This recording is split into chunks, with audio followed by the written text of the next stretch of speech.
Won't you come over?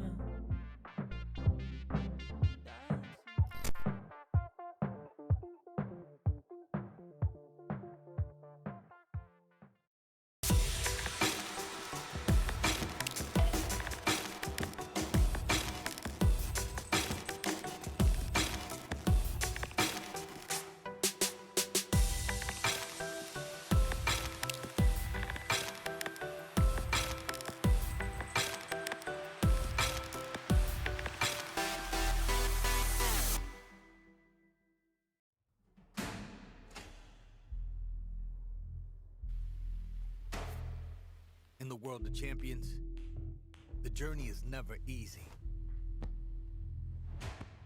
It's about pushing limits, overcoming obstacles, and finding strength with every heartbeat.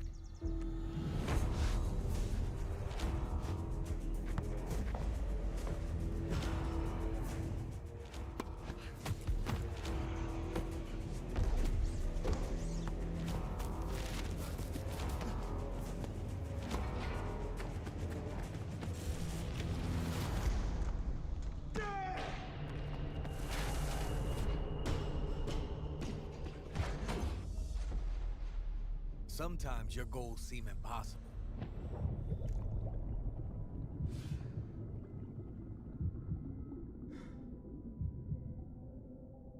But together, we shatter limits.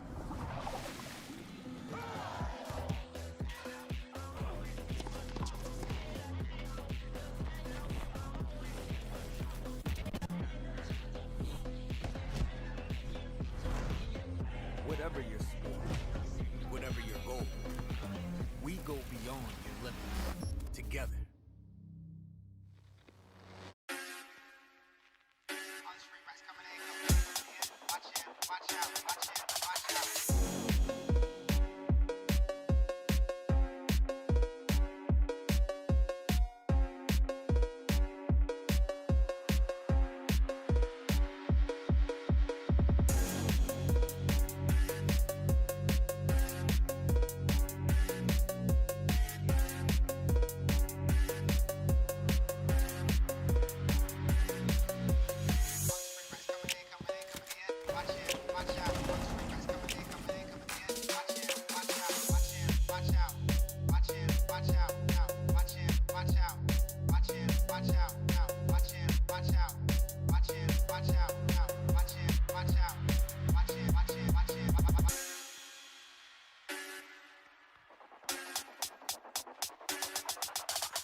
We have a dream.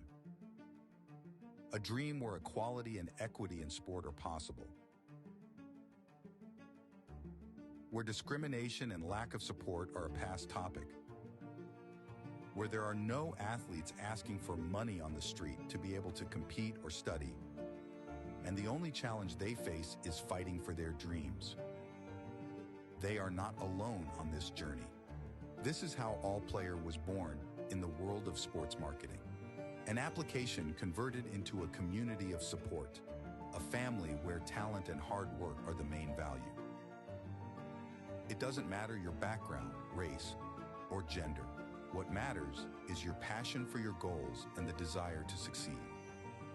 In our world, every blow, every fall, it is an opportunity to get up stronger. Join us on this journey towards a future of sports and gaming where dreams become reality. Together we can change the game.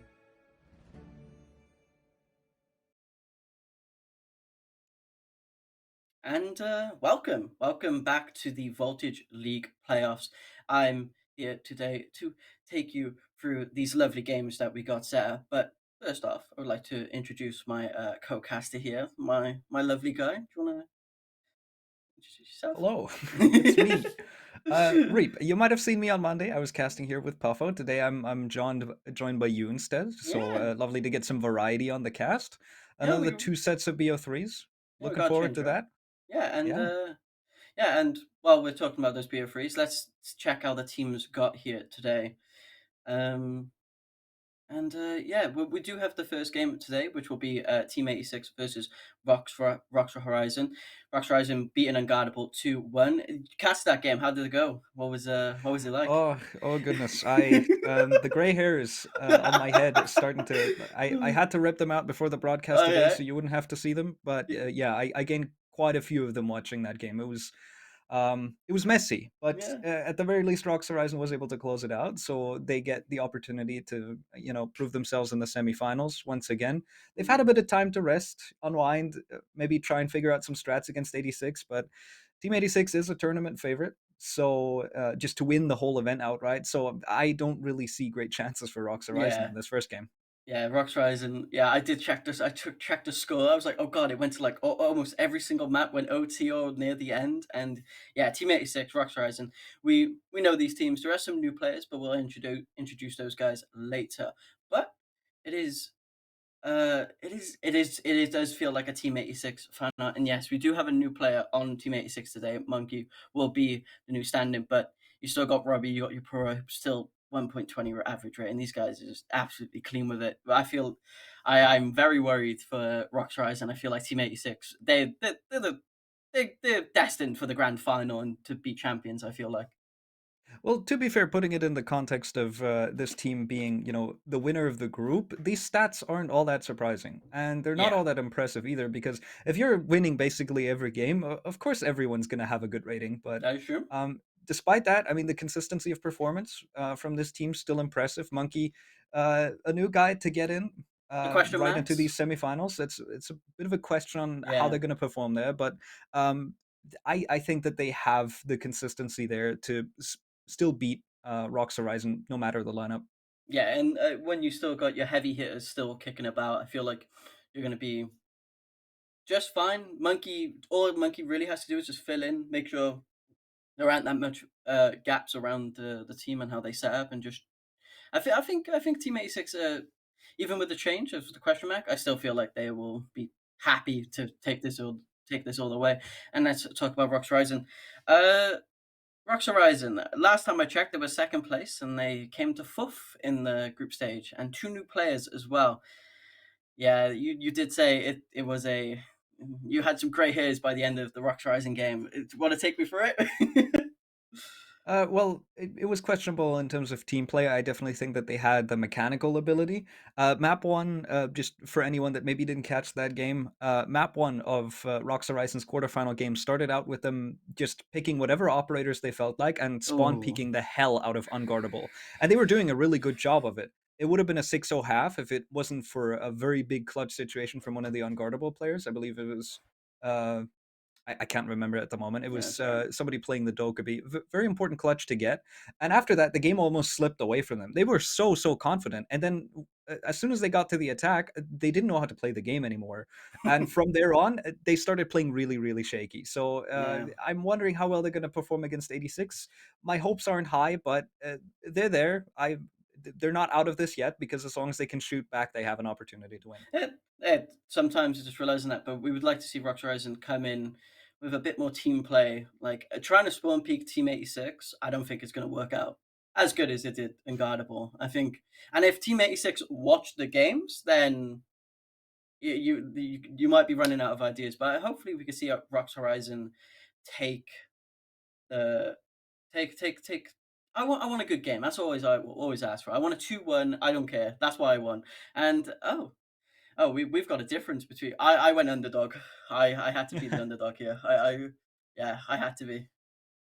So because we have four people predicting, it is an even 50-50. Yeah, yeah, Which is quite surprising considering I think the difference in caliber that we have between these yeah. two.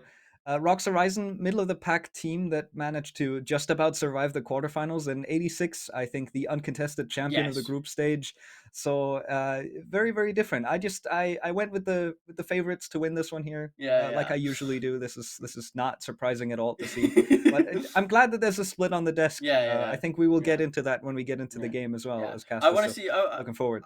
I like the underdog sometimes. The underdog's fun. Rocks Rising going from quarters to finals and winning it would be a very fun story. But I know they've got new players as well, so hopefully we get to see like Rocks Rising take that. But something you gotta. This is more hope that they do it more than ideals. I do think Team 86 is still the favorites, but it's Rainbow Six. Anything can happen.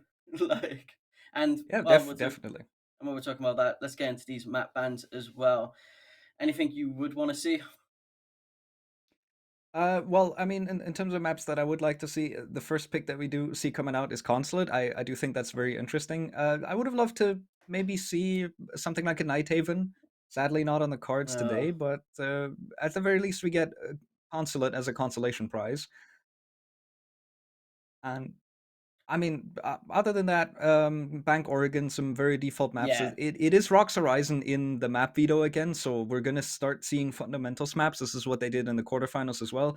yeah, It's a little boring sometimes to watch, but these maps have some great tools to just try and play some very, very important, like basic competitive Siege. And if you can't play that, what can you play? yeah, So and it's a good test of skill. yeah, and I'll also say I think this is the first time I've actually casted a consulate game because it's usually Oregon or Clubhouse. That's usually what I get. So actually seeing consulate and bank enter the field is actually interesting on my aspect. And like you said, if you can't do the basics of Rainbow Six Siege, then good luck because you're kind of screwed. These are basic maps. Have basic principles, and if you do not know them or you don't know how to act on them, then good luck because Team 86 or even that for Rocks Rising, they will just completely stomp you. These are games where I think I think Team 86 will take. I do think Team 86 will take. This will go to third map, but I would like to see if Rocks Horizon can. I want to see Rocks Horizon put up a good fight because that's what we want to see good games. We want to see stuff that's interesting, and if Rocks Horizon being able to prove to us that hey, this going being second wasn't a fluke. We're actually a really good team. We need more time. We got two new players. Let's just see it. Yeah, hoping for it. I mean, I always want a close match. I don't want it to be shutouts Yeah, because that is very boring to watch. I want to see some excitement of like, oh, this round should have really gone one way, yeah, but it went the other. Looking forward to it. I think Rocks Horizon have that capability at the very least because, like I said, I think mechanically they're definitely up there. They're up to par. I don't question at all that they have the ability to take like even gunfights against 86 and come out on top.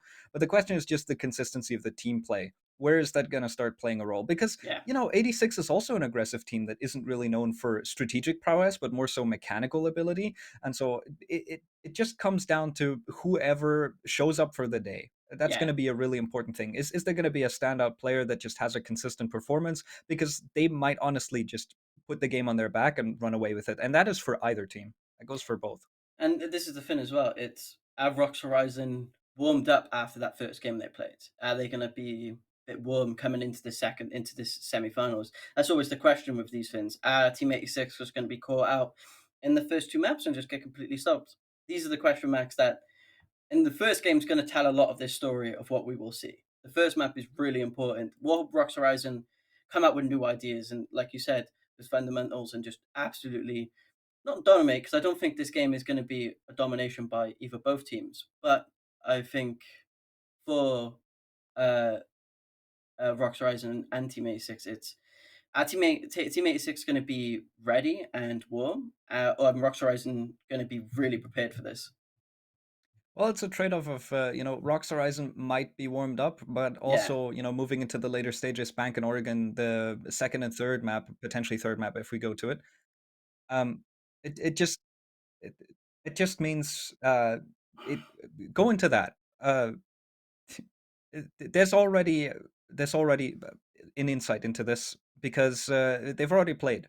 Yeah, They've that's already exactly played it. both of these maps, so there's a potential for 86 to have VOD reviewed this. They did have the time on Tuesday, but I'm hearing on my ear that we do have a bit of lobby difficulties, so we will Yes. throw it to a quick break. We'll get right back as soon as the players are in. We'll see you right there, and until then, stay tuned. Don't go anywhere.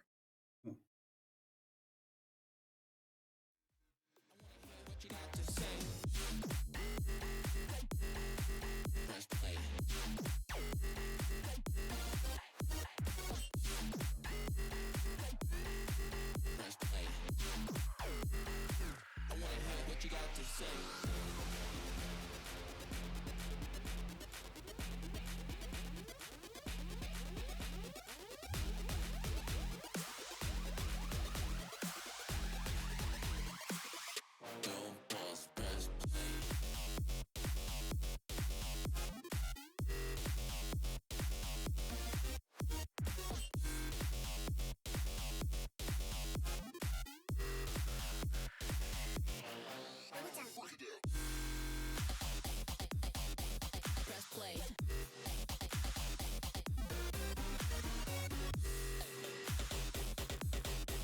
Press play.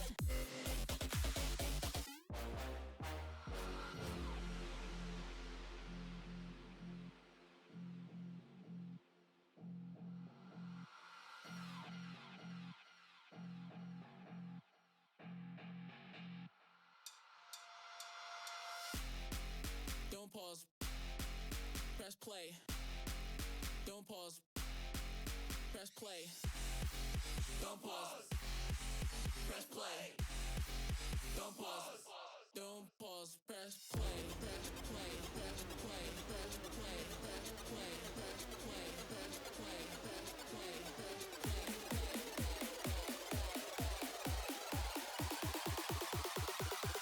Don't pause. Press play.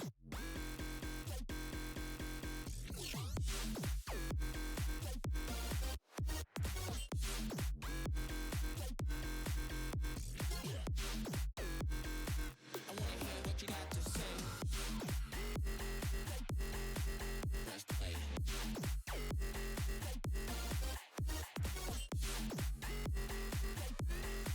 Press play. Don't pause, press play.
World of Champions, the journey is never easy.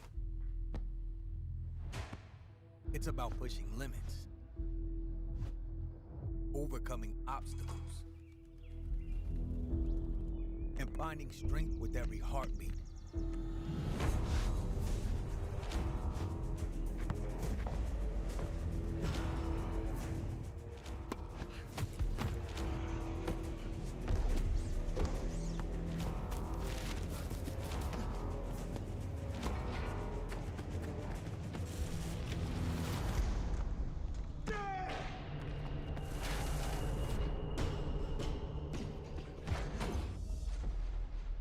Sometimes your goals seem impossible.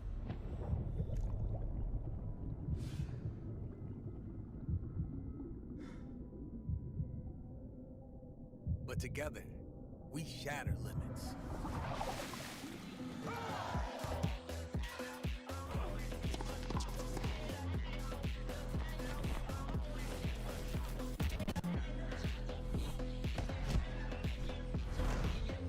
Whatever your sport, whatever your goal, we go beyond your limits together.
We have a dream.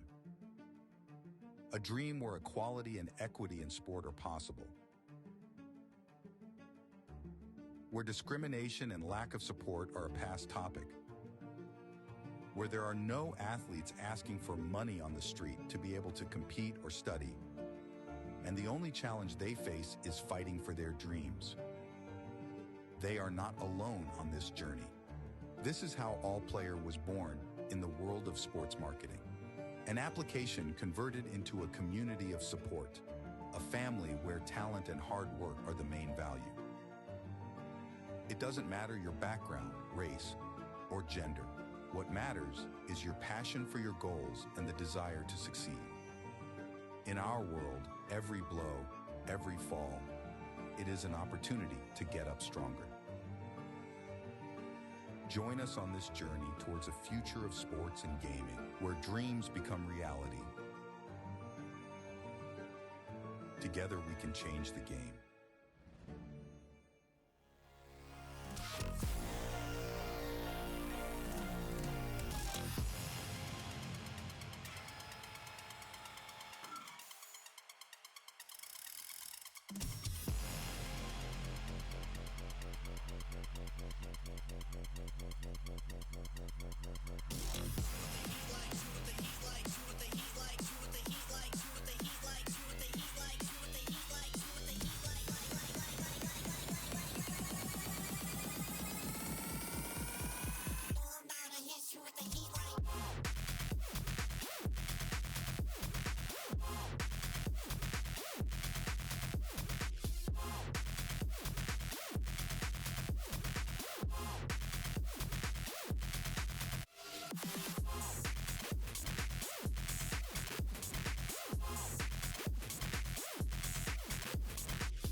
welcome back to the Voltage League playoffs. I wanted to say apologies for the technical difficulties there.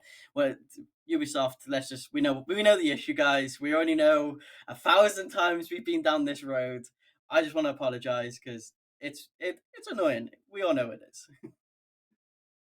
Yeah, nothing more to be said about it. You cannot host the Siege lobby without it going bad. But with that being said, we finally have it set up right and proper, and we're gonna be moving into map 1, and it is, out of all maps, Consulate. Yeah, I'm excited.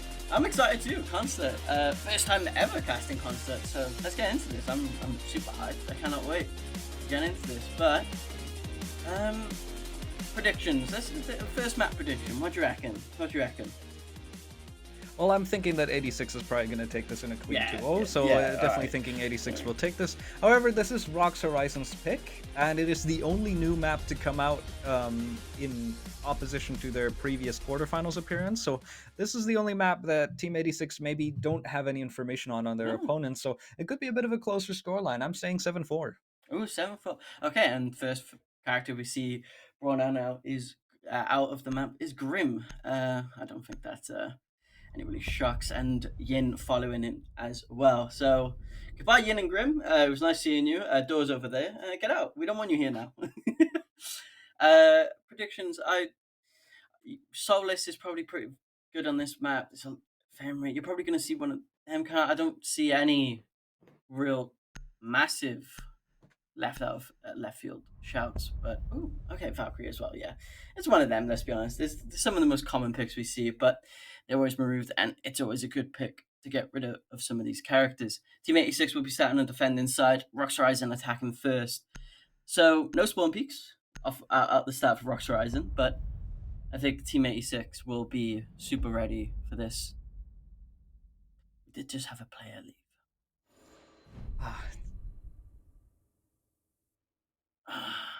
All right. Well, it's gonna be back to us for a bit. That was a great game. A lovely game. I had so much info. I was so enthralled with it. It was a great 7-4, like you said, right? Yeah, absolutely. I was hoping we were gonna get a bit further than that. At the very least, we got to see the operator bans. But hey, there we go. Grim's gone. What was it? Grim, Yin. Cade, Valkyrie are the two defenders as well. So I mean, nothing out of the ordinary. The Cade getting taken out, gonna make walls a lot easier to open up. There's quite a few walls that you have to deal with on this map, so just making the job easier for yourself. Does nerf the Tuba quite a bit because he can now only really play around the bandit, and that's only really useful in basement, if anything. Other than that, no big surprises. I mean, Solus has been nerfed heavily. You said we might see that, but I doubt it with the current state she's in. Could have expected a Fenrir, but once again, also nerfed. Still a very good operator, but a map with high ceilings. Not really many places to put those. And so we're going back to game already. We're back. Let's go. We're going right back into it. Nothing has changed. Woo! We're back, baby.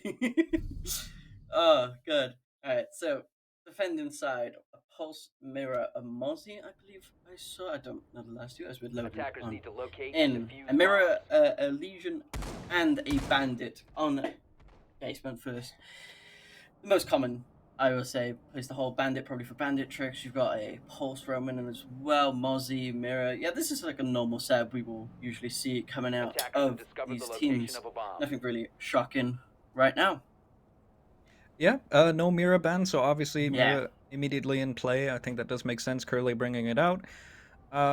Just kind of what you expect to see. I wonder where those mirror windows are going to go. I definitely think at least one of them is going to face the breach. We'll have to wait and see where the other one's going to go. And also we can see quite a bit of a heavy top floor extension as a lot of barricades are coming out to just try and keep control of this top floor. I do like the strategy. Yeah, Team 86 are really trying to stir up the defenses upstairs. They don't want anyone coming up there. This is our place, they're trying to say. But right now, normal setup coming out. We haven't shots going out. Everyone's just trying to get their feel for no going on. No runouts as of yet. Give it like 10 minutes. There'll be like 12 in one round for some reason. But Rox Horizon, Dokkaebi in the field as well. They didn't get banned, so we're going to see Dokkaebi come out on the field. And first... Might be a first engagement. Den a little slow to that fight, a bit of damage traded, but At least Pagani under a different name. This is Robbie, who has the scanner out, and he's going to be the first casualty as well, as there is a trade coming through. Yupper able to get that Ooh. second. Ooh, finds himself a double. Nice little two-piece there as he picks up Den as well in the process. Den trying to follow up as he gets himself on that window, gets punished instead. So 86 might have lost the first player, Robbie down early, but they also catch 2 in the trade. Really good job for Uport to keep this one together, and with that, they can just try and use this advantage to bring this round over the line already. Yeah, and another fight kicking off, and Monkey does go down, and trades are happening across cursed the it. field. Yeah, you did curse it. And now it's a 2v3. I feel like we might see a slowdown, but we did talk about Team 86 and Rox Rising being a team that hits heavy and very aggressive. So, garage door finally being open. Is that garage door? I think it is. It's the garage wall. Interesting that there's a mirror window placed directly Yeah. there. As Curly shoots a flank drone, they should know that he's going for this. He's trying to just go for it at the moment. Freck goes down to Coded instead, so it's only down to Curly. Finds himself above the site, has to try and contest 3 players. We're now opening up the breach, gonna be able to get themselves in there. I might try to put a plant down fairly soon, as now he's being contested from yellow as well. Plant is coming down, BMS is gonna stick it out, and Puko finds it. First round goes in favor of Yeah. Rox Horizon, and we're off to a good start.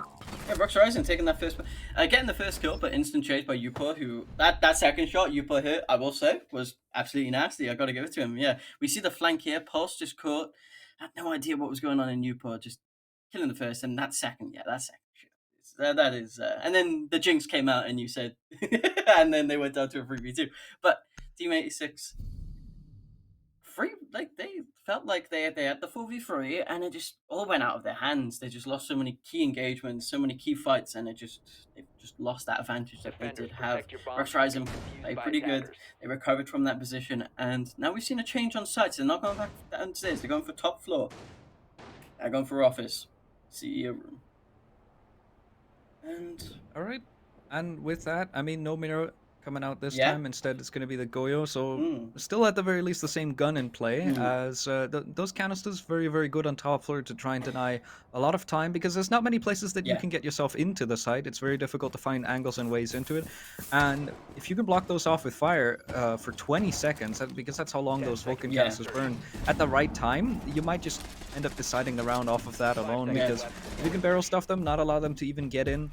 That's a good way of denying any plant attempts, but have to wait and see. Still some reinforcements coming out late for 86, as no Amaru on the board. I was Yeah. hoping we might see that, but you did say instead- when we were in Tech Pros, I'd love to see a Maru rush. Like, that was one thing you did say. You were like, I'd love to see it. But for Rox Horizon, mostly the same setup. We do Dokkaebi still in the field. We're going to see Dokkaebi a lot, it feels like, now with her not being banned. And like to see, like you said, I'd love to see if Goyo and how much usefulness they'll get out of his traps, because the delays we talked about, they could really hamper the attack for. Oh God! Team 86 are being caught in rotations here. This is not the Team 86 we've talked about. Rox Horizon, they're catching Team 86 with their pants down right now. Yeah, I mean, this is a good roam clear from Yeah. Rox Horizon once again, and Robbie gets caught in the exact same spot that he died in last time, bottom Visus test. This is the second time he's died Yeah. over there, but this time around, there's no trade from Upor. Upor is nowhere to be found to try and find this. Instead, it's Freck on the window, able to find fire on a trade on that rappel, and there's 2 people set up. You can see Curly just trying to help Freck fall back out of this position. He gets himself out of that little coffin room, keeps himself alive. Even man count, that's very important for 86 to try and keep ahead of that, because Rox Horizon has been very aggressive, and I've been liking this. Yeah, Rox Horizon.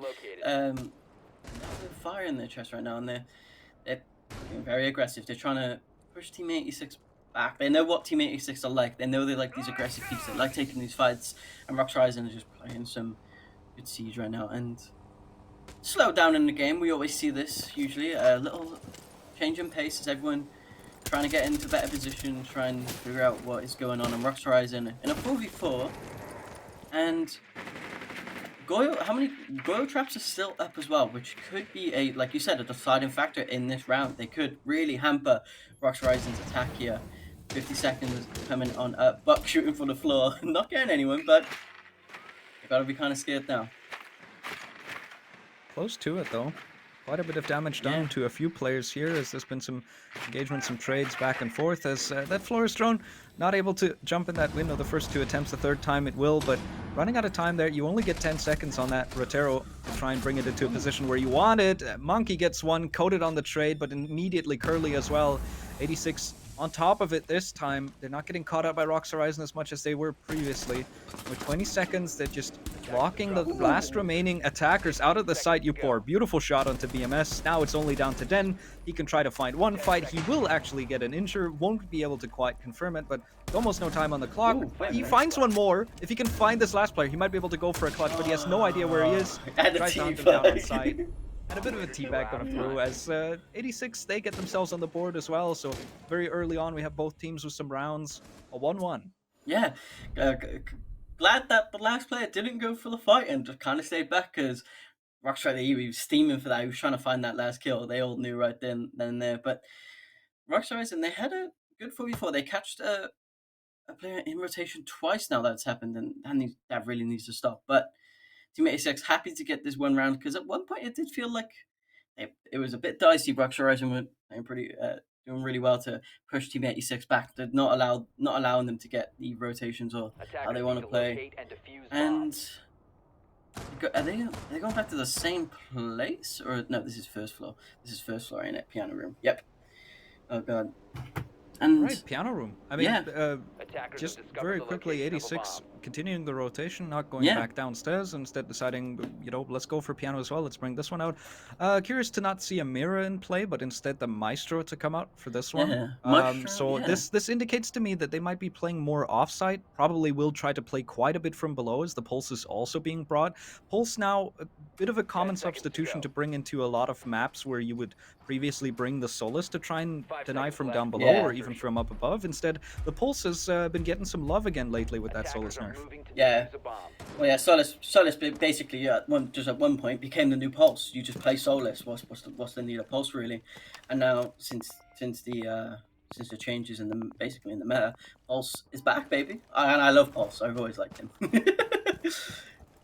I mean, he has the advantage of being able to see people regardless of Yeah. diffuser, while Solus has the advantage of course, being able to spot drones, which is an important measure. And we can see Robbie, once again, he might be involved early on. The question is, he's died the first 2 times. Can he change the fate this time around? There's a shotgun that was staring right at him, but instead just gonna move away. Yeah. There's a bit of a drone Oh. coming through. You're gonna know he's there. Yeah, you better run away, Robbie. You better run away. This Yeah. is not your fight to take. Don't want to die that early once again. Yeah. So this time around, 86 keeping it a little slower, making sure they don't get themselves caught. Good information. Just fall back to know that there's 2 people trying to go for that. And with 1 minute off the clock, we have everyone alive. This is new. Yeah, this is really new. Now we said that everyone's going to die in the next 20 seconds, but Team 86 and Rocks Horizon, usually someone's dead by now, and that has been a different change. They were all just trying to set themselves up to get themselves into nice positions, how to attack this first floor. They understand there will be a lot of people upstairs, because you break open the floor, you will look down. And I don't think Rocks Horizon have made any entries. Oh no, they do have. They have couple players now entering into the building. I wouldn't want to be Robbie in this situation, because there's No. not just a phone call, but there was also a tracker from Demos coming through as well. They really Yeah. want this man dead to rights. They want him dead first once again. Yeah. And Fuko is right next to Ooh. the site. He's able to find Curly. He's in sight. He might be able to try and do something with this, but Monkey's able to find one, coated with the trade onto Upor. Still man advantage for Rocks Horizon, and now Robbie able to find one, Monkey another. Man advantage turned back in the favor of Team 86. That is how quickly these trades come between these 2 teams. Freck finds another, and Puko was the first man in sight. He found an opportunity, found an opening pick, but now he stands all alone. He has to get a 4K. He has to finish the last remaining 3 players here. Tries to flash a Warden. That won't end for him well if the swing comes through from the hatch, and there it is, Monkey. I think a 3K for him in that round. Yeah, just Solid went off performance. huge. Went off huge there. Goddamn. Yeah, Pluko being able to find that entry onto site is absolutely huge, but nothing really comes for it, because then Rocks Horizon try and pounce on that. They found a gap. Let's exploit it. Team 86 just shore up their defenses real quick and just absolutely push Rox Horizon. No, you're not having this site. This is ours. Get out, quick. Pluko, the only guy left on site. First guy in, last guy out. Like, where's my teammates? Looking around, trying to see if anyone can help. But yeah, Team 86, that was a very good hold right there. They're being caught out in these opening picks. It feels like quite Attackers a need to lot, though. locate It and feels like defuse bombs. ain't it every first death is for Team 86, and it's usually a 4v5 or like a quick trade. It does feel like that. Bomb located by attackers. I just feel Rox Horizon are finding these first kills, and they're doing. They are pushing Team 86. They are making it kind of difficult for them, but I'd like to see if Rox Horizon can get more rounds from that. You're doing well so far. You're able to get some of these opening picks. You're able to get it down to a 4v3 for yourselves, but you just need to be able to close these rounds out. And is this a round where they will do that? I do not know, but a huge Attackers are heading out to defuse a bomb. now. Team 86 2-1 up. Right, Maybe and with that, we're back into the basement. Yeah, we're back. Robbie, once again, he's out aggressive. He's trying to go for a swing. Not going to be able to do much with that barricade. I don't know if he's prepping that to try and go for a jump out. Could be a chance to try and do this. As he's keeping himself away from those cams using that vigil. No Boss G to come out. That is a history that we've had on Monday. Got a bit of Boss G action coming out in both the matches. In both the matches, actually. Oh god. Yeah. I Certainly, missed it, man. I missed it. not just for Rox Horizon, but also for ITBA, who we will see later on today in another BO3 against Lumina. So definitely got a lot of good siege coming up in Voltage today. But for now, let's stay focused on this first one. We're only in map 1 of this matchup, and we're gonna focus on these rounds. As nothing found from Robbie. He doesn't find an opportunity to maybe get himself out there. Den once again on this Dokkaebi. This is such a prevalent operator this season. I feel like we see this. We see her everywhere. The Korean woman is everywhere at the moment. Because if you're not playing her, it's because she's banned. That's really the only reason you don't bring her anymore. And out, Freck opening pick, very good. Yeah, BMS first one to go down. Team 86 getting that first opening kill, I believe. As now Rox Horizon already upstairs, but Team 86 they got heavy rumors as Monkey goes down. Legion being dropped. Will they be able to kill him? Yes, then being able. Oh wait, no. Freak is the one to go down. Who did this? Well, what the hell's going on? All right, instead we have a 1-for-1 trade. Monkey, not sure where he got injured from, but they will be able to pick him up on top floor. So that is a man back on the board. That is 5 goo mines that can still be deployed. Monkey, you gotta put these somewhere. Yeah. All right, one of them comes out. I see him throwing another. Yeah. All right. Yeah, now we're making use of that utility. I think he's listening to us. I think he's just like, okay, yeah, but just I'm 20 HP. He needs to make use of his utility because the Legion mines can be very good. Diffuser being repicked back up, and ooh, Den just walks in again. I'm wondering where the site control is for 86. They're all up above. I mean, the hatch is open, so you can see Pyoko just trying to see if he can catch an angle onto this. Now a bunch of vert is being played from 86. So no side control, but they're holding it entirely from up above, and I think this might not be the wrong choice. Depending on what Pyoko can do from this position, he might be safe to try and go for a plant here. They will have to adapt around this. If Den can cover this, they should be able to play a post-plant position, and we've got Robbie out in the middle of nowhere. There's nowhere for him to get back into this. Yupper gets injured as well. The C4 comes out, but it doesn't connect. Oh, Robbie is there just in time, but Den on a triple. Suddenly, it only comes down to Monkey and Den. There's 10 seconds left. It might be a plant in the cards for Den, but Monkey can go for a hatch drop. The hatch is open. He goes down yellow instead, tries to go for his teammate, picks him up.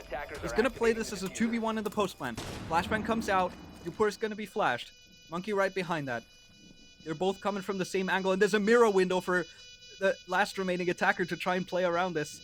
Timer ticks lower. Angle being held by Den. There's a rotation coming through onto the hatch. The question is, are they wasting too much time? Are they able to isolate this fight? Can they make this 2v1 work? As there's one player on the diffuser now, but Den on a quad. He finds one more. He only needs Monkey. And with 15 seconds, he tries to go for the first defuse attempt. Tries to get flashed out, but no, Monkey! He does it with just enough time. It was a quad kill from Den, but not enough. As Monkey with 20 HP, the first one injured, the last one alive. Oh my It is god. 86 going up 3-1. What the hell was that round? God damn, no side control from Team 86 in that 3v2. Rocks Horizon finally get that bomb down, but it's a 1v3, and he gets it all the way down to a 1v1, and just the Monkey getting off the bomb in that last second just makes the entire difference. As yeah, like we said, he's the first one to take a lot of damage. He could have died at the start of the round if they were able to finish him off, and that changes the entire bloody. That's 2-2, and Monkey just keeping himself alive. And god damn, that round huge for Team 86 to take Attackers that. need As to now locate and Rocks defuse as many Horizon, bombs as they can. that's gotta hurt. I think that one hurts the most. You add it. It was a 1v1. You felt like you had the clutch, and this diffuser wasn't really planted for you. You have to push it there, and Team 86, Monkey just knew that, hey, you're gonna have to push me, and I'm gonna probably win this fight. I'm gonna just full swing and be confident here. And Rocks Horizon, oh guys, I feel like this is for you. Not the ending, because hey, there's a lot more rounds, but I feel like that one really does hurt a bit. 10 seconds left before insertion. Interesting position at that Melusi. Yeah, I was confused of what he was trying to do, but oh, are we gonna see a run out? We might. Attackers We're are just moving to finishing off a reinforcement after opening up that soft wall, leading outside. So I just try to go for a bit of a spawn peek on the cams as well. So yeah, definitely this is looking like he's trying to spot some information. Tries to see if there might be somebody on rappel, I think. Oh yeah, he does catch somebody on rappel. No! Den, he got a quad in the previous round. He almost clutched it, and now he's out first as Uport just goes for that very cheeky spawn peek. Able to get that one out. And BMS is on the Amaru. I've been waiting to see this. This is the map to bring out Amaru. If you want to bring it out anywhere, there's so many windows that you can hop in. You go on the rappel as well. They might be trying to go for a fast plant. And Coded's down below to try and deny this. But they will have to deal with potentially some Koyo canisters. I don't like the look of this. Coded beam with the catch Alice, and Amaru comes right through in. Shotgun out, and he's just gonna try and dive back out with the diffuser. Okay, that's actually a little bit better, I would say, than dying on sight. Diffuser is in a place where you can retrieve it, and BMS is still alive. God damn. I love the play of just like, alright, I should have gone in this window, I should jump out again. Like, Attackers I recover cannot the win this diffuser. fight. But it's a 4v4, 2 minutes in, and oh, I opened my mouth, freak, being able to put Pluko as well. Alright, now BMS instead in down below. They don't really have much to work with in this situation, as there's now a player who is just keeping himself away behind those behind that table over on CEO.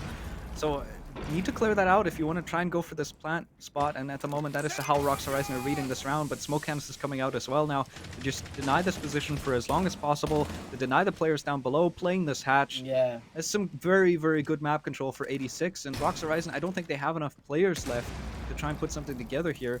They need a breakout play. They need something to get away with, to find themselves in an advantage again, and Coded might just be the one to do it, because I don't know if they're expecting him on yellow.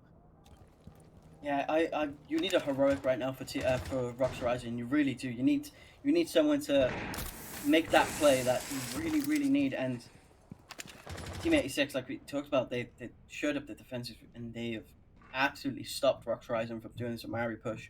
And Warden is here, but Smoke is also in the corner, and he's gonna get him down with the shotgun. Curly Coded is out. Now it's a 4v2. We talked about not having enough players. Now they're down to 2, and this is looking even more harder as Monkey just destroys fire. Goodness, what a shot. Monkey saying, absolutely not, you're not peeking that window. So it's only down to BMS. He was able to use, I think, 3 of those Gara hooks. That is quite uncommon, and he's able to find at least one. There's another person on the floor, but the crossfire is there for Curly. 86 win another, and they're starting to run away with this as they're up 4-1. Yeah, Team 86 just absolutely bouncing that bouncing that attack from Rocks Horizon, absolutely making sure Team 86 do not come through. The Rocks Horizon do not come through, and Team 86 gonna be happy, as this is what we talked about. Rocks Horizon's pick. This is their pick. This is their map pick, and they're 4-1 down. On the getting, what would you say? One more attack inside round right now, and do you reckon Rocks Horizon are still in with a shout? I think if it goes 5-1, I feel like that's gonna be super difficult to bring that back. Yeah, 5-1-6-0, those are difficult scorelines to come back from, arguably. I mean, a 4-2 definitely for Rocks Horizon. They've shown some good prowess on these attacking rounds. I definitely feel like this could even have turned into a 3-3 half if they would have won that initial clutch against Monkey with Den in the 1v1, but it wasn't to be. So instead, 86 up 4-1. The best you can salvage now is to try and win this last one. I think, yeah, I agree with you. It's basically a must-win round. You kind of have to put this one away if you want to keep yourself in this match. Yeah, and it's your map Seconds pick. left before You're going into the next map with Team 86 on their map pick of Bank, and hey, I would not want to play Team 86 after if they take this and absolutely swamp you, because it feels like you're gonna have a really hard time. Rox Horizon, they've had, like we said, they've had some really good rounds. They've had some good stuff, but it's just Team 86 in those like last ditch moments, in that last like minute or like 30 seconds, they're just absolutely winning those clutches. They're winning that one key frag that makes it a 3v2 for them, or 3v1. They're winning it, and Rox Horizon, they just have no answer, and they're losing. Opening kill again. Coded goes down. Oh no. Robbie loves being in these opening engagements. He's been losing the early ones, but now he's found his form, able to find opening pick, very important one onto the buck. I think Coded might have been able to soft breach that wall outside, but that's about it as he gets taken down immediately. So Robbie getting involved early, just finding his confidence, using that Kia as well. Some good performance with that gun he's had, and this is not shaping up well for Rox Horizon going into the second half. Yeah, really not shaping up for them as they're really trying to. Oh, Den. That is disgusting. Den's been playing so well already, and that shot onto Robbie is just absolutely nuts. He's trying to go for a pick onto the Vert player, but he gets taken down on that. They can see your feet, and you cannot see them. That is the advantage of that Vert angle. Another one goes down in the meantime as well. Big man advantage for 86, as they've only got 2 more to find to put this half away 5-1. They only need to find Fire and Puko. They're both still full HP. Everyone still good on health in this match at the moment. A bit of a fight ensuing with Curly, but able to connect any of those shots. Still massive Vert control from 86. I wonder how Rox Horizon want to have any chance of finding a way back into this. Well, yeah, it's going to be super difficult. You have to be absolutely perfect right now, and you're just not being, as you put, able to kill Pluko as well. And it does feel like, yeah, it's 5-1 to Team 86. Rox Horizon, this is not gone. It looked so well. It was going so well at points. You were doing really, really, and it just goddamn. Ultimately a good start, but yeah, 86 now coming into this, just warming up, getting into their own. I think definitely that, little post-plant 1v1 in the basement certainly helps them heat into this game, find their form. And now that they've found it, I wonder how much opposition Rox Horizon will be able to put up. It is a half switch. This is, I think, still a fairly defender-sided map, so I wouldn't be surprised if Rox Horizon are able to just stack a few rounds on the comeback, but the question is just how much bite will those, and how much importance will those rounds even have? Because 86 are 2 rounds away from putting this one in their own court. Yeah, in your own court, in attack, Team 86, Rox Horizon have to be near perfect to win this. You don't have a lot of fate, you don't have a lot of chance to fail now. You have 1 round basically, because then that takes you to OT. But Rox Horizon, they have to be perfect on this defense. They have to have everything down to a nail. This is your map pick as well for Rox Horizon. You have to have this. Like, you go to Bank next, and I know it's all like fundamentals, but right now it does feel like Team 86 are kind of just on fire, and they just feel like they're just going to continue with this. 5 seconds remaining. All right, and with that out of the way, we're moving into the attacking phase, into the action phase of 86's first chance to try and put themselves on match point. They will have plenty more of those unless, they make this one count, then they will have plenty more opportunities to close out the game. And so, with that being said, there is, I think in terms of the lineup, very quickly I want to point out that, the new recruit rework is in play. BMS is on that sentry. So lovely to see that come out. Choosing to go with a C4 Barbar combo, I do like that. Ooh, okay. So yeah, we do. I like you talked about, no runouts right now from Rox Horizon. I feel like they're a bit scared. And Dan, okay, this is the kind of stuff you want this time. Yeah, my bad. Sorry, Dan. Look, all right, you proved me wrong. Wait a minute. Hey, Rox Horizon. All right, I spoke way too soon. As Rox Horizon just completely make this a 5v3 and. Okay, this is good for them so far. The problem is just, I wonder for 86, they're a team who might be able to even shrug something like this off. You lost 2 players. Yes, this is very important. But, I feel like they have the confidence to just say, whatever, we might have lost Freck and Robbie, but that doesn't really matter. We still have the capabilities to win this out. Just focus on what we can do right now. So just diligent drone work coming in, still using that utility, not scared of anything, just waiting for an opportunity to present itself. And for Rox, it's now all about holding on to this advantage. You've got a 5-3. This is your round to lose, so just don't lose it. Yeah, you cannot lose this round. If Rox Horizon lose this round, it's over. It's over. We're out. But I just feel like... Wait. Oh, what a shot Yupo, from Curly. Yupo does go down to a C4 kill by BMS, and why are we doing run-outs?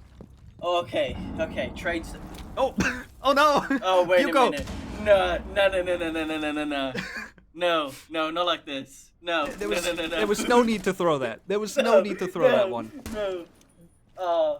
Okay, Curly is 3 HP, so I do think Rox Horizon have like 99% of the way there, but I feel like it gives it more of a chance because if Curly just hits these couple headshots, finds these really nice kills, he could win this 1v2. I mean, that impact from Puko tells me that they know that Curly's low on HP, so Yeah. they're waiting for an opportunity. There's still 2 more impacts in play for Coded, hoping that he might get a chance to use them on Curly and not on his teammate like Puko did. But with 30 seconds, they're going to know where Curly's coming from. You see him on yellow. There's a bit of a swing coming through. Yeah, Some impact free nade, fires. here we Here go. comes the impact. Oh, it doesn't quite connect. The new range of these impacts is very, very tight. You don't have a lot of damage potential with them 15 anymore. You seconds to really go. need to be hitting it. Hang on. It's not that great of an AoE anymore. 10 seconds left. So with 10 seconds, Curly's still alive, avoiding Okay, that first impact. okay. But no, the headshot comes through from Puko, so the health doesn't even matter. Good swing. Able to close that one out. Rox Horizon able to stave off match point for one more round. And like I said, this is a game of 2 halves. We might Yeah. be able to see a few more rounds from Rox Horizon just like this one. Yeah, I can wipe the sweat off my brow as Rox Horizon do take that because there was a part of me going, this could this could go. I feel like if Curly had a bit more time and maybe more HP, he could probably make that work. But Rox Horizon getting their second round on the board, Team 86, there's nothing really you could do. You went down to a 3v5 real quick, and yeah, you go back to a 1v2. But I think Rox Horizon going to be happy with that. Attackers need to locate And and we're defuse back bombs. down into Garage now. Okay. Rox Horizon. What have you got in store for us, buddies? Attackers have located a bomb. I'm assuming a lot more aggression from where that first round came from because this is what Rox Horizon really excel at. On defense, their best capabilities is really just caging in everyone into spawn. You're not allowed to go anywhere but just stay in spawn. And if you move even an inch, Rox Horizon is there and Rox Horizon is able to punish. Yeah. And they're really good at that, which is why I say, mechanically, they're definitely up there and they have the chance and they've proved it against 10 Team seconds 86, remaining. which is no small feat to do. But immediately we can see from 86, they're bringing out 2 shields in response. seconds They're And ready. this might be a bit of a game plan going on to a fast placement Objective take. is to defuse the bomb. A Blitz and a Monty, a Capital Firma. Yeah, this does feel like they're setting themselves up. And ooh, look at that. We had a little run out from Goyo BMS trying to see if he could find anything. But yeah, like you said, it does feel like Rox Horizon will be Team 86 will be setting themselves for probably a quick push. You have Blitz for a reason. Why not use him? My problem here is that the aggression from Rox Horizon worked against Unguardable like every single round on Oregon against Unguardable. But this is a different team. This is Team 86, They will have this happen to them once and they will adapt. They will play it slow and they will make sure that they don't accidentally get caught out by these early ones and instead they're the ones pushing quite early on. As there's some smoke, some fire coming out. Den able to take down Curly.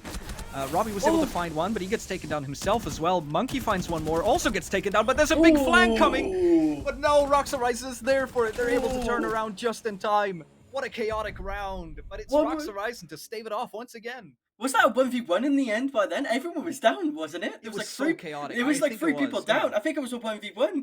The flank from Team 86, that could have been the absolute game changer as Rox Horizon. The rush coming out, you see the fire, you just see the smoke popping. I like the idea from Monty, but you take so much damage and smoke is also up.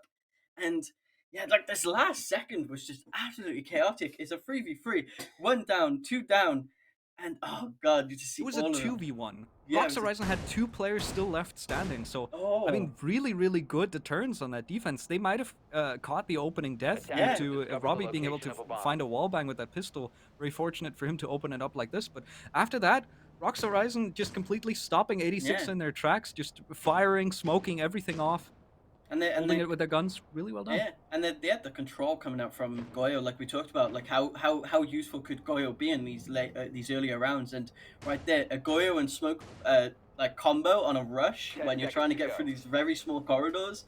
Oh, it's absolutely 5 seconds impossible. left As before insertion. yeah, we just see right there as Rocks Horizon, they take it, go to 5-3. Attackers are Rocks heading out Horizon to on this defuse a bomb. defense, like we said, they're going to be aggressive. They're going to be absolutely hard hitting, and the change up. You don't see any shields coming out now from Team 86 as they completely change up how they want to take this office space. But yeah, Rocks Horizon, I feel like that round. I think you have a lot more confidence coming in. Like you're happy with it, and I think we do see Solus up. Okay, Solus. All right. Solus, haven't seen her in a while. Ever since Yeah. that nerf, she's kind of disappeared from the forefront of everybody's Ooh. defense. But BMS is making great use of it as he takes a bit of damage, is able to get the first kill into Frek. That's one player taken down. That's one less to worry about. Phone calls ringing out. Everybody's answered them, or everybody's answered them except for BMS, who's just walking it off. Ooh, once again, these wall bangs for Robbie, they're disgusting. I don't know how he gets away with these, but he will. Admin check And so PC. it's admin check PC. This is not normally. Yeah, this is not As- normal. Robbie's got his Oh my SMG-12 out. He's hunting for more. Look at this. There's another explosion coming out right in front of him. He's And not everyone's deterred by scared that. of him. He's spotted Oh my on the, He was spotted on default cam, and he still finds that pick up the BMS, and he finds the second as well. Triple kill. Team 86. Is he- Beautifully done. Just send him forward. Get Robbie in the building. That's all you need. This might be the match point opportunity as once again he hits another shot. Quad kill. He might be able to find this ace if he can figure out where Den is. Den over on a flank. He's being held on top floor. They should know that he's coming over here. He might have spotted the head of one Yeah, opponent. he did. Is able to kill Monkey. But he still has 3 more to deal with, and one of those is called Robbie. As there's a flank coming through, they're trying to get him. No, Curly steals it away as Robbie took a bunch of damage. Almost an ace, but man, what a round from that Dokkaebi. What the hell is this shot? That is clean. But the little, don't know what this waits for, but he's probably just really happy. And then this last shot, I have no, that last shot. What the hell? There's nothing you can do against that, in my opinion. Oh god, that is. we just witnessed an absolutely great round from Team 86, and that's the difference Team 86 has. They have a player who can do that. Hey, everything's going against us, but we've lost these 2 rounds consecutively. How are we going to I'm just going to drop a 4K, almost an ace, absolutely burst open this site, and take us almost to 1 round away. As now Rocks Horizon, what do you do here? That round, you go in with so much confidence. You're ready to take it, and now it's just looking like Team 86 1 round away from doing this. Now, are we going to see the same thing again? We're going to see that another 4K? I mean, we might. I doubt it because 10 seconds that was remaining. a single round masterclass for him, and Yeah. not gonna choose to bring the 5 Dokkaebi seconds again. insertion. Instead, bringing Wingus as opposed to Dingus. We have both on the board. We've got Wingus and Dingus. Bomb and Oh, defuse. look We at have these. Sentry and Striker both in the game. I love this. Both of the recruits are out. Yes, we do see both of them on the field now. As you Oh, kills Yupper code. again. They've run out. They're trying to do it, Rocks Horizon. They were trying to see if they can open up this round, but Yupper instantly ends back. And now, oof, coming even harder for Rocks Horizon. Yupper found a really good aggressive early kill when they were on defense, so obviously he knows how to do this, which means he knows how to counter it, and so he just completely shuts Coded down. That is the Azami off the board. That is like 3 Kibas that are not even going to be in play to begin with. So very good utility, Nile, by just countering that spawn peak. Good job with that, and this might be 86's round to win. As they can just slowly inch their way forward now, and Rocks Horizon have to come up with something in opposition of that, because they let this round keep playing passive the way it does right now. I think this is 86's to take. So Yeah. a lot of pressure on now. 3 more rounds to go if they want to make this to OT, and this is their map pick. So Ooh. a lot to play for. Frek takes down BMS as well. Man advantage further in favor of 86, and yeah, I think we might put a lid on this one. Yeah, I feel like we are. Will Rocks Horizon figure out how to That Not nade. yeah, Oh no! no. You're then- kidding me. Oh. That nade connects Robbie once again. He's still hot. He might not be on the Dokkaebi, but even with that out, there's Oh. two players swinging him. He's able to find two. Oh, Oh God. no. I'm not even sure what happened there. Oh. There was multiple different colors was that? in terms of outlines on my screen. I have no idea what that was, but it's 86 taking this one comfortably, 7-3. I said 7-4. We were close. Yeah. You Very were close. You're very close, honestly. But Jesus. Oh. Oh, Some of these Right. kills from this kill right here, I still remember you put on that den right there. That one, that is still on my mind. But damn, we've had some really good rounds come out from Team 86. Some of these clutch moments, absolutely huge for them. As Rocks Horizon, they can. I don't know what, like Rocks Horizon, they had so many ideas. So many rounds were so goddamn close, and they just weren't able to close them out. But Team 86 happy to take this as they go into the second map now on their own pick of Bank. Do you reckon we'll see a stomp like this again? I think so. well, I'm very sorry to say, but Rocks Horizon did lose Bank in their quarterfinals on Monday, which forced them to go onto a third map, which they almost lost out as well on. So very, very difficult for them to try and keep this one live. The next two maps that are coming up, I think this one was the one for Rocks Horizon to win. And since they lost it, they now go to two maps that they've already played in the quarterfinals. 86 are going to know exactly what they're doing. They're fundamentals maps, and I've told you already, they're good mechanically. They're Yeah. not good when it comes to fundamentals. This one Yeah. was the one to win.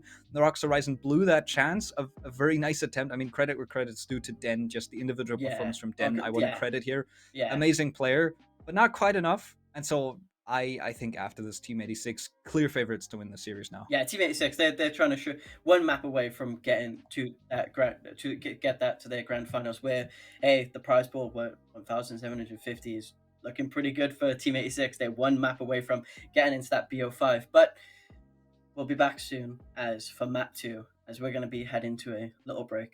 See you guys in a sec.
In the world of champions, the journey is never easy.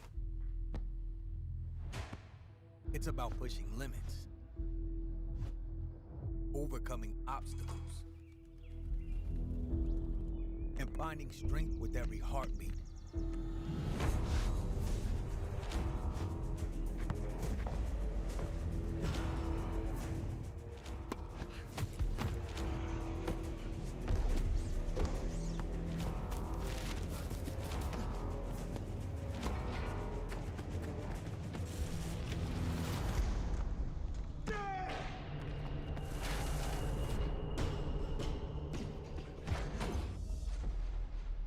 Sometimes your goals seem impossible.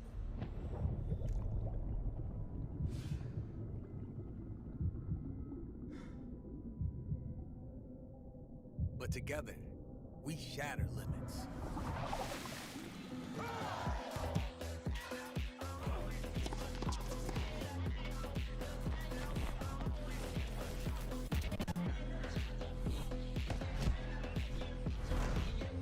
Whatever your sport, whatever your goal, we go beyond your limits together.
We have a dream. A dream where equality and equity in sport are possible. Where discrimination and lack of support are a past topic. Where there are no athletes asking for money on the street to be able to compete or study. And the only challenge they face is fighting for their dreams. They are not alone on this journey. This is how All Player was born in the world of sports marketing. An application converted into a community of support, a family where talent and hard work are the main value. It doesn't matter your background, race, or gender. What matters is your passion for your goals and the desire to succeed. In our world, every blow, every fall, it is an opportunity to get up stronger. Join us on this journey towards a future of sports and gaming, where dreams become reality. Together we can change the game.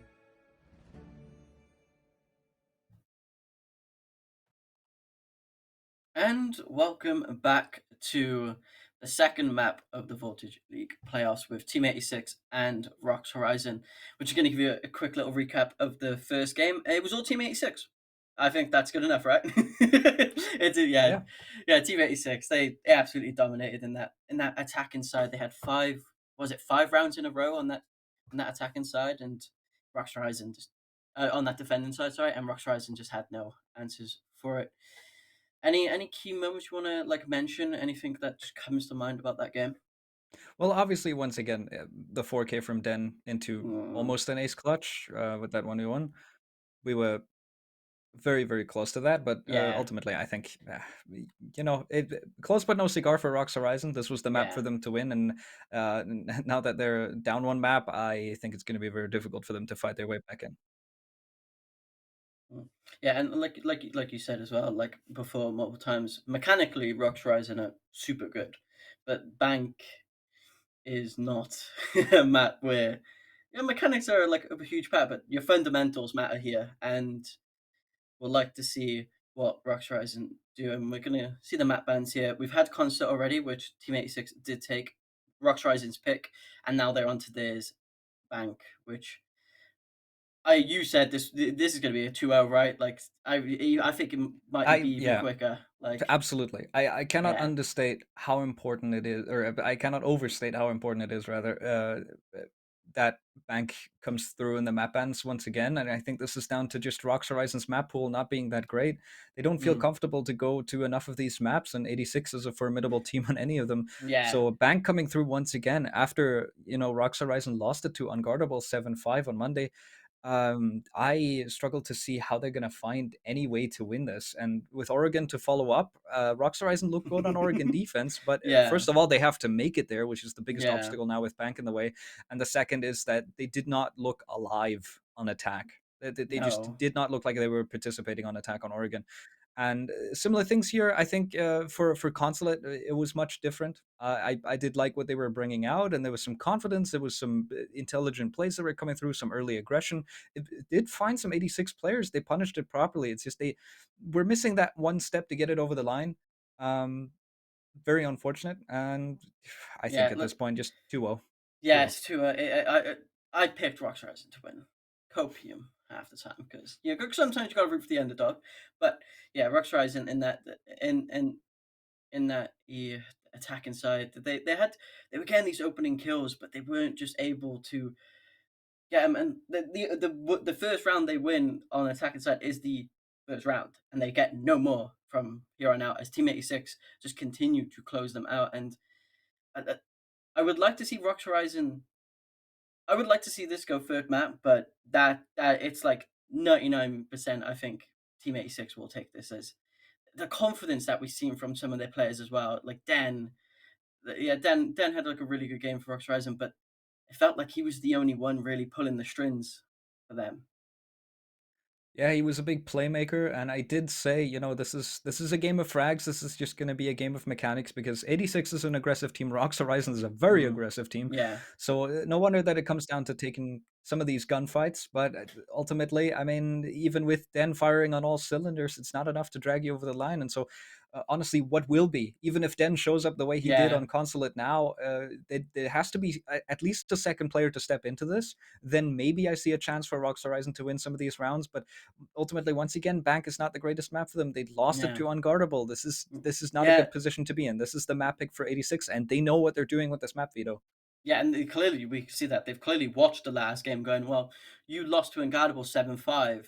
Why don't we just punish you on that map? You're not comfortable with it. You're not strong on it. We can see the issues you have. Let's just abuse them. Why not? Because let's be honest, Team 86 want to get to that final, and they want to get to that best of five, and they want to win that prize pool. They can use every single thing to get there. And for Rocks Horizon, it's Consulate was the map you had to take.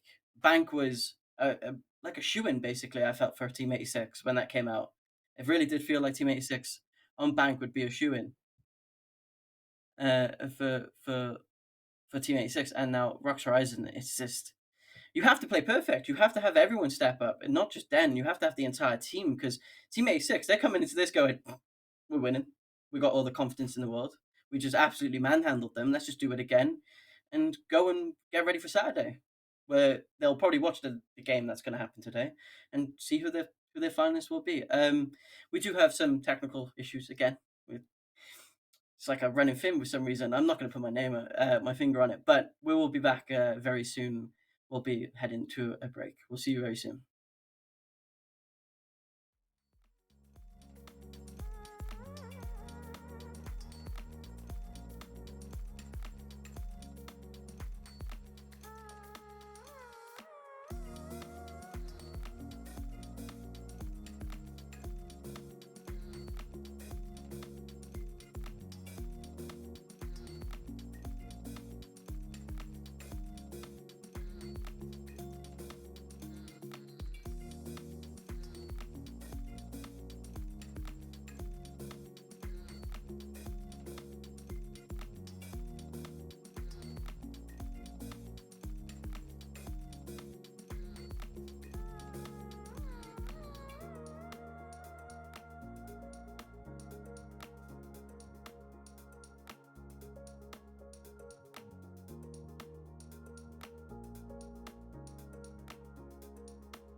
Can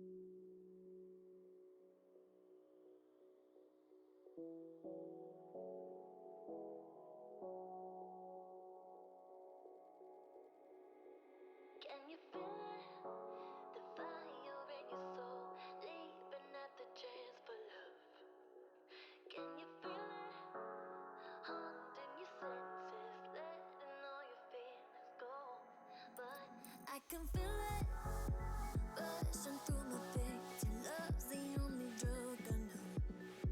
But we've been playing the hand now we're dead, so we can light it up.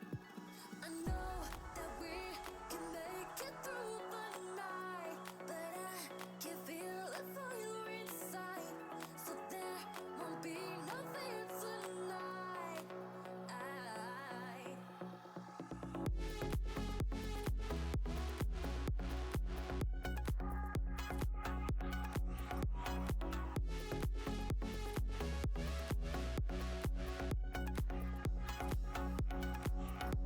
We crossed the line, and now it's clear to see the light behind the suffering.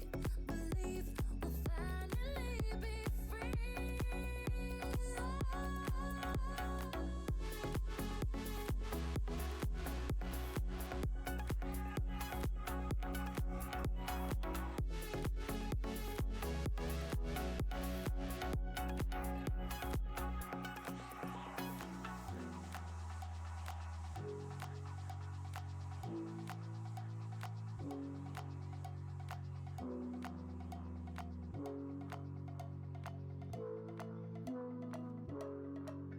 Let the silhouette cast upon your heart, turning every little moment into scars. Baby, it's our chance to make a start, so we can fly.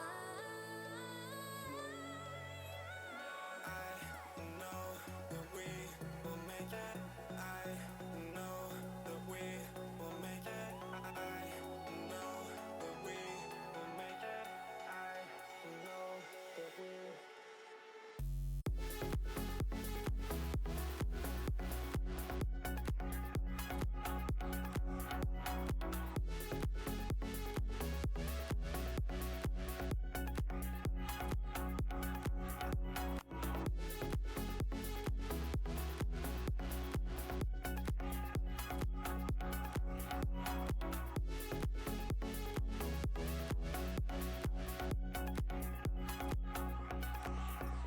I know that we can make it through the night, but I can feel the fire inside, so there won't be no fear tonight.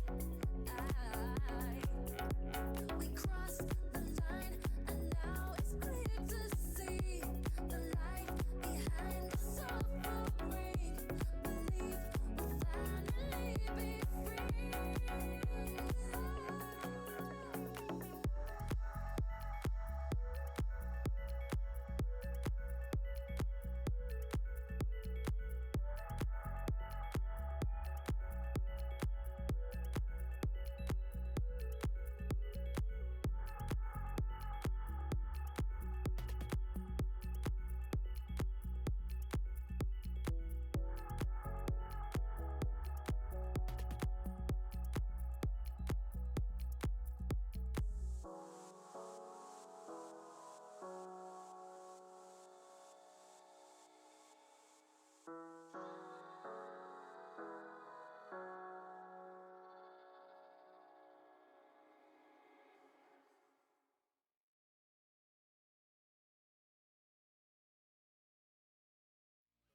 And we're back.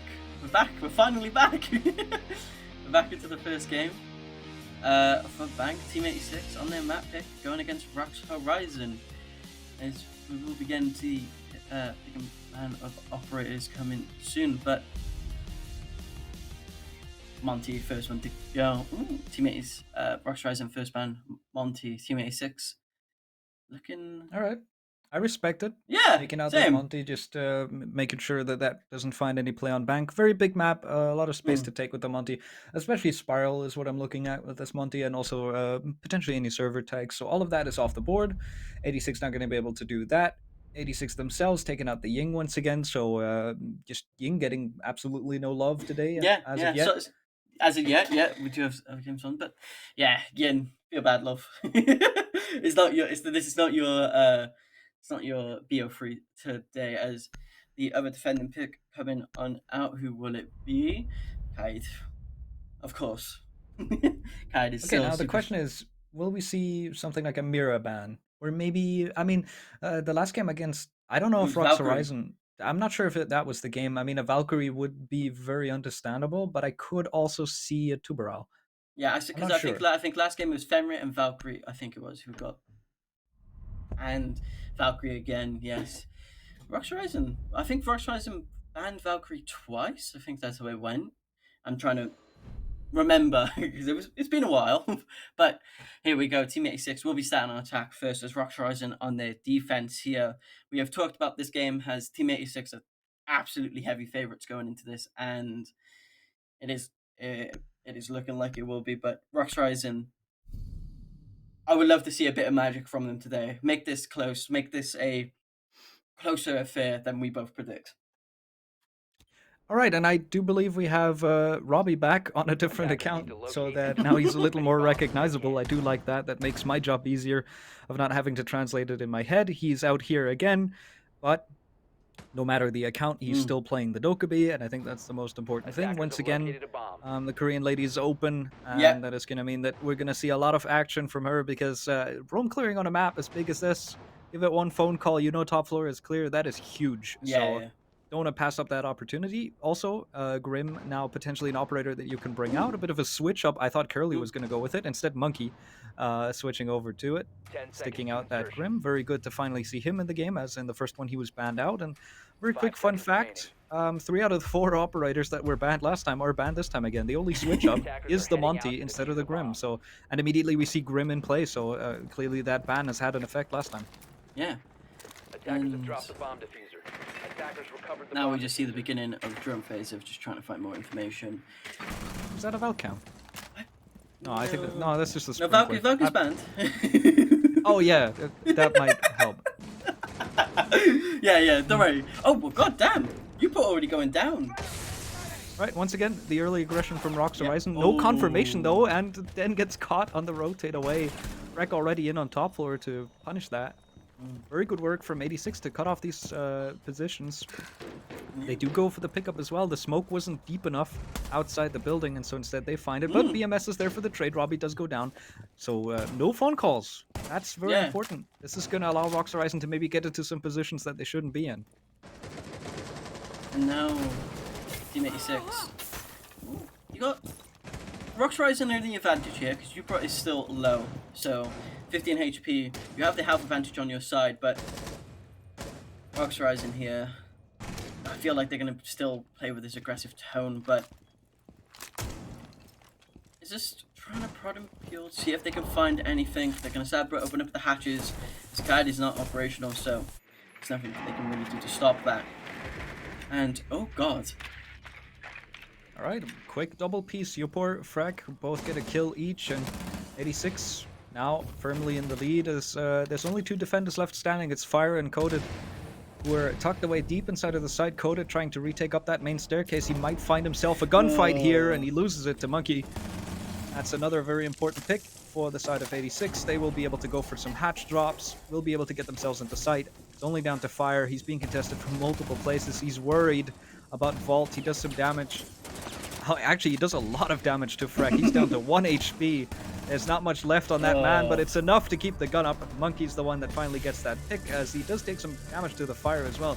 There's some very scrappy damage being dealt all across the board to 86, but ultimately not enough to kill any of them, as they get away with 4 alive in this first round, up 1-0. Yeah, Team 86. Yeah, very, like you said, very scrappy those that first round. But Team 86 do take it and they close her out. They do, well, Yeah, no, because they had one go down early but wasn't traded out. Yeah, it was a 5v4 for them kicking it off. But Attackers need to locate Rockstar and isn't defuse bombs. that defense just got completely opened up. But their 4v4 just went straight down to a 4v2, and it's just at that point you're like, wow, god damn it, we got to be really perfect here. And yeah, they couldn't, as Team 86 with the momentum have just not stopped so far. And see the way we see everyone getting themselves set up. We have a mirror back on the field. We're gonna see that quite a bit now. But visual with a is that a visual with a the return? Visual with a Boschy. No, please, please no. Why? Do you not like this? Puko, no. Why? Why do you have to do this to me? Attackers must Yeah. locate He's and bringing defuse it out bombs. again. Attackers drop Alright, diffusers. so that SMG-12 is Attackers very recover the bomb powerful. There's a diffuser. lot that you can do with this, and yeah, sure, the Boss G does have the ability of an ACOG, so you've got a But what scope the- that you can use. This Yopor finds Den, who just jumps out the building. Won't find anything. Yopor does go down to low HP, but he's still alive. That's what matters. Opening pick in favor of 86. A bomb As has been Den located. gonna lose his life. Yeah, then going down instantly as Team 86 are gonna be happy to take that another first blood for them, taking us to a 5v4 as another Boschy. I don't think we'll find anything on any lurks outside, but I went. Oh, wait a minute. Okay. Oh no, monkey. Kills. Yeah, kills Puka with his back turned. Yeah, no, that is unfortunate. Once again, Oh. the boss tree is cursed. It won't find any more action. It's taken down instead. Robbie able to find one more. Now there's a warden in play who can potentially counter some of this smoke, but there's fire out as well, and he won't be able to walk that one off. As there's a plant coming down, Attackers activate. and we have once again Freck is on 1 HP, and Yupor is able to find one. Freck finally taken out with that 1 health, but that Talon shield used beautifully as Yupor doesn't just put the plant down, but is also able to find 2 picks. Beautiful little swing. Love that. Whew, that kills. And 86, all right, they're up 2-0. This is just gonna keep building. Yeah, there's nothing to excite me for Rocks Horizon. Like nothing. I know it's only been 2 rounds, and hey, something needs to change real quick. But so far, Team 86 have just dominated these 2 rounds. Yep, and that plays exactly into what I was predicting for this matchup, because I said, you Attackers know, need to locate and Consulate, defuse as I many love bombs what as I they was can. seeing from Horizon. It wasn't quite enough to close anything out, but I liked seeing it. The problem is now we're on Bank. This is a map that they already lost to Unguardable, arguably a much worse team than 86, just in terms of the direct matchups, just in terms of the placements in the groups. Mm. So with that, I mean, 86 said they're not a team that's going to drop the ball on a map like this one. And Rocks Horizon didn't look good last time I saw them here, and that was just 2 days ago. So how much adaptation can you bring in just 2 days against a team like this? So 86 is just going to keep running away with this. I 10 don't seconds to see go. a way for Rocks Yeah. Horizon to find their way into this, because they're on the defensive half and they 5 seconds still left look before completely insertion. lost. I really do, and All right. like Well, you said, Attackers it does. objective It to does. locate a bomb and Um, defuse. What? What the? Okay. Hugo playing with his food. I would not recommend doing that. I would Waste his own recommend. time with that deagle, but hey, sure. Yeah, he's playing with his food 0-2, so maybe he will be able to get himself on the scoreboard here, but he's got to be super careful. He's died multiple times. I feel like as Impuko died multiple times here already. Feels like he's been caught out in this position. As Den had such a good game and goes down to Freak as now they're just gonna completely clear this top side as a team 86. Ooh! Alright, well, Coda's Wait a able to minute. find one. That's important. And Buko, holy! Buko out of nowhere pulls out the deagle, is able to finish off one, just flick onto the second player. And Pugo is able to just completely hold down Kitchen. He says, no, this is mine. He might have been playing with his food earlier, but maybe he was just warming up with his aim on that deagle as it comes to fruition now.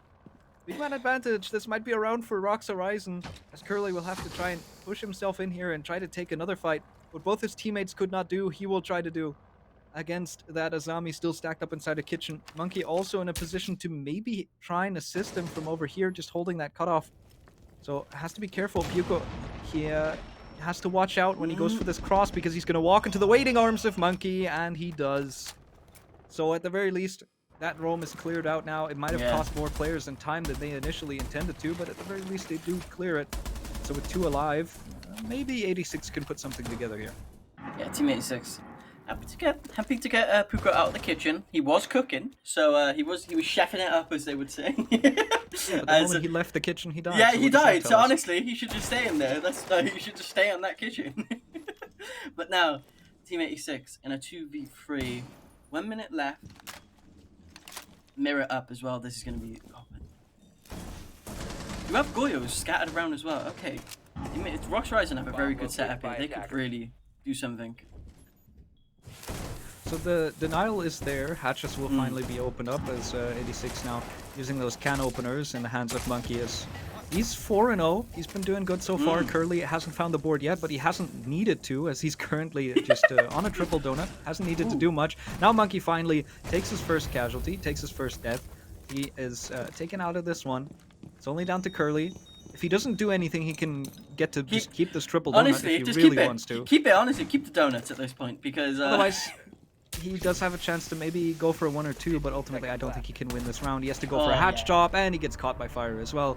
That's his first death as well. And so Rox Horizon, off the back of a beautiful 2-piece put together by Puko in the kitchen, absolutely cooked to perfection with that deagle, able to win 1. So at least we have a game on our hands. Yeah, at least hey, Rox Horizon got around. This is good because this is the type of stuff we want to see from them.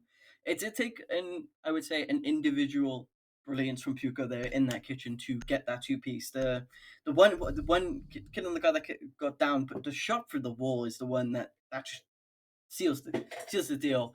As Rox Horizon will take that round, but we need to see it recur again.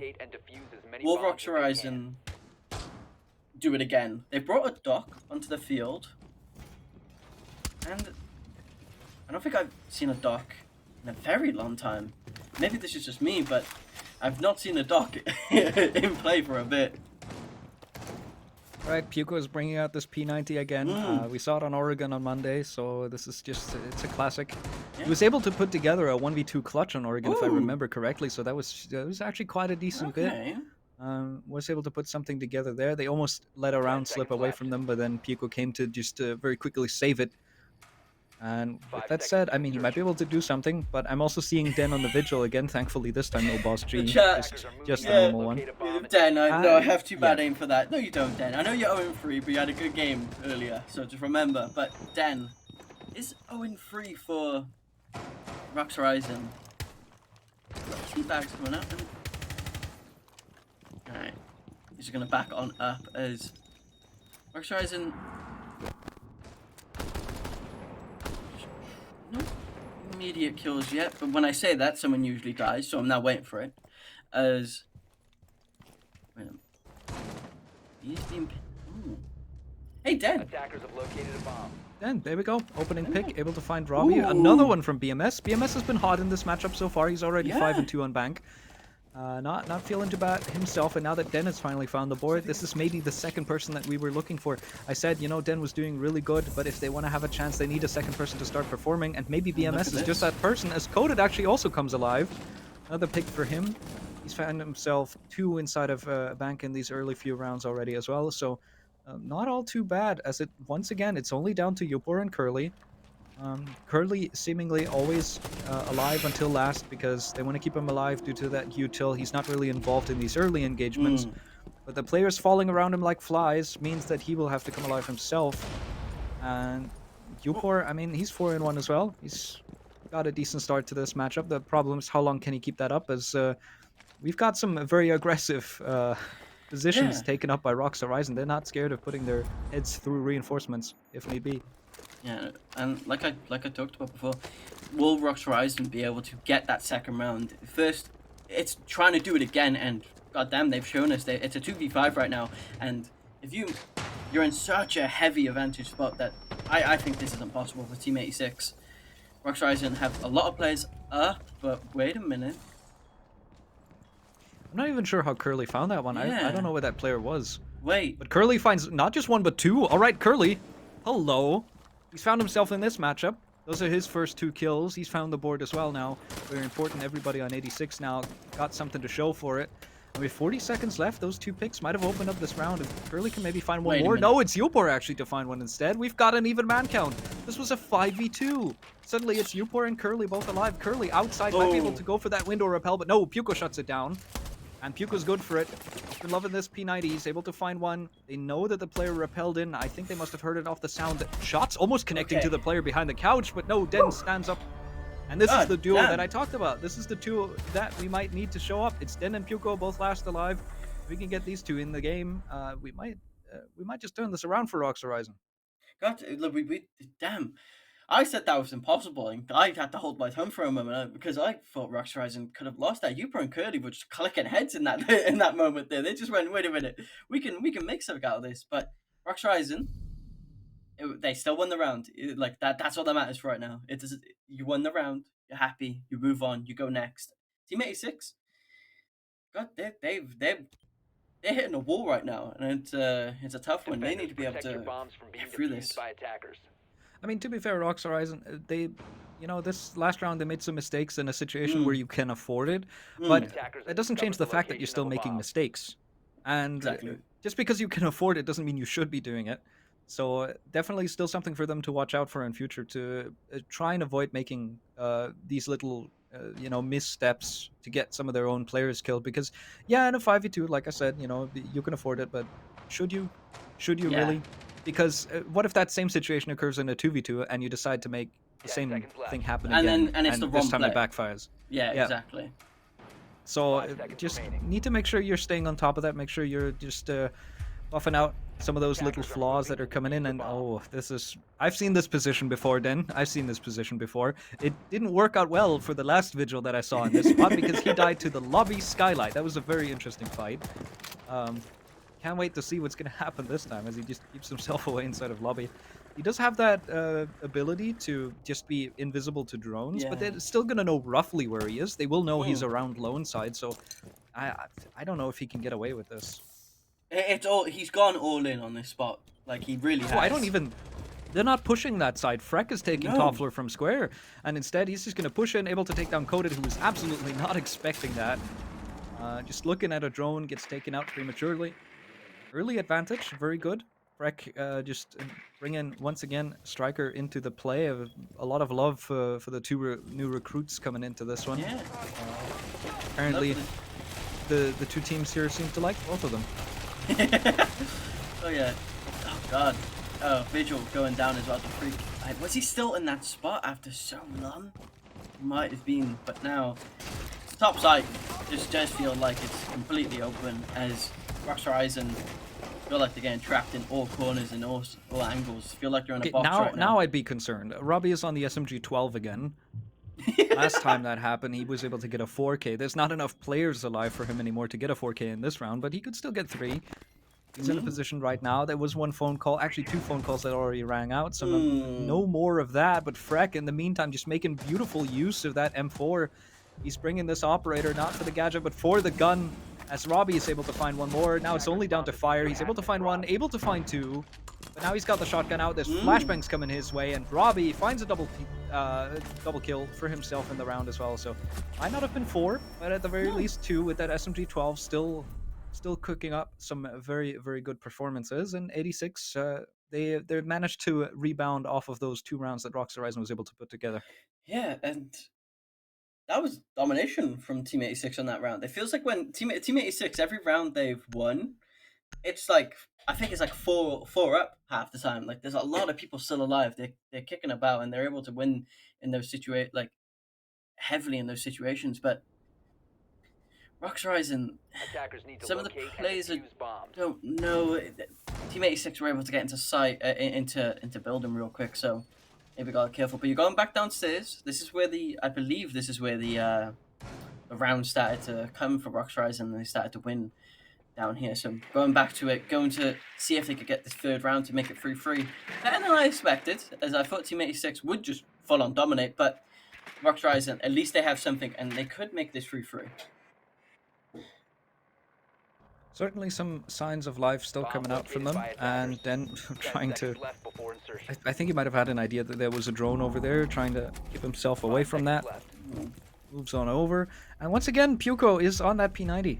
Yeah. He's It loving worked out. it. He absolutely wants it. There's absolutely no recoil on that thing, so I understand why he's bringing out the suppressor as well, and he's gonna hide on CEO disc. Okay, this is interesting. We've got more rat positions for Rocks Horizon to assume. The question is, the last one for Den didn't work out because 86 didn't even push that part of the map, so if they go for this, and once again, it's looking like 86 are just going to go for a site rush. There's a phone call coming in, there's a hot drop coming into the vault, and BMS gets taken down. Early kill, very important. Fire, able to finish off that kill. There's a blitz moving in. Newport able to find finally the one onto BMS. Robbie, knives coated. Now he's in, but he gets taken out. He has a shield down, and Den is able to find two. Fire finds one as well, and suddenly it's only down to Monkey who gets taken out as well. Rocks Horizon, they completely countered this rush, and they didn't even need Puko. He's still probably on first floor. What a round. He was on the computer. He was just loading up, like playing some solitaire in the background. But yeah, goddamn, that rush. They had all the cards to be right for Team 86. They just busted on into vault. They were able to get 1 and 2 down, but yeah, Den absolutely just went huge there on site, being able to get I think a triple kill near the end as well, killing Monkey, who was on the flank. We have seen that flank almost work out for I think it's Team 86, but a couple times, but this time it just does not, as Rocks Horizon go to 3-3, and now any hope, any anything for Rocks Horizon here?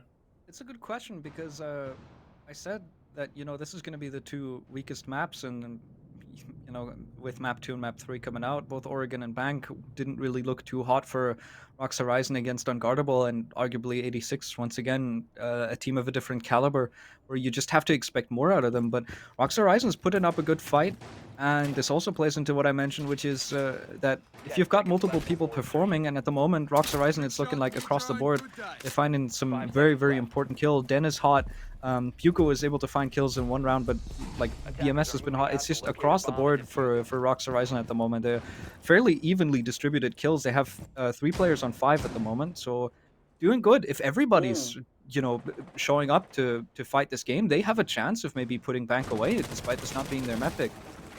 Yeah, and we did mention that, you mentioned as well, that you're going to need players to step up, and we both agreed that you're going to need a whole team performance to take this. But Ooh, Robbie. it's, He's in a good position here. He answers the phone call immediately, fast enough for Den to not notice that there was a player inside of elevator. Let's get himself taken out. Freck's able to find another onto BMS. These are important frags for 86. They're starting this up early and making sure to let Rocks know what they think of the performance of this 3-3. They think absolutely nothing of it. They say, it doesn't matter to us. We have 1 map advantage already. We have absolutely no pressure on our shoulders. We can win this Bank out as well. We just need to win a few fights and turn everything back into our favor. And with BMS and Den down, that's only really Fire out of the players on 5 kills who's still alive. Coded gets taken down as well. Freck onto a double. Freck onto a triple. He's able to take down Fire as well. It's only down to Puko. This might be a flawless round unless Puko has something to say about it. But no, Freck. Was Freck just standing there looking at him? The last remaining player in an FNA is not even able to see the player dropping the hatch. And the moment that smoke, the moment that fear gas clears, there is just a man with a deagle standing right in front of you. What is there to do about it? Freck, beautiful 4-piece, able to put 4 kills together. Flawless round for 86. We're straight back into the lead for 86. That's pure nightmare fuel right there. Imagine that, like you put out just a player standing there looking right in your face. That is pure fear as Team 86. Flawless round. I think is that the first flawless round in this entire best of 3? I believe it is. I think it may be.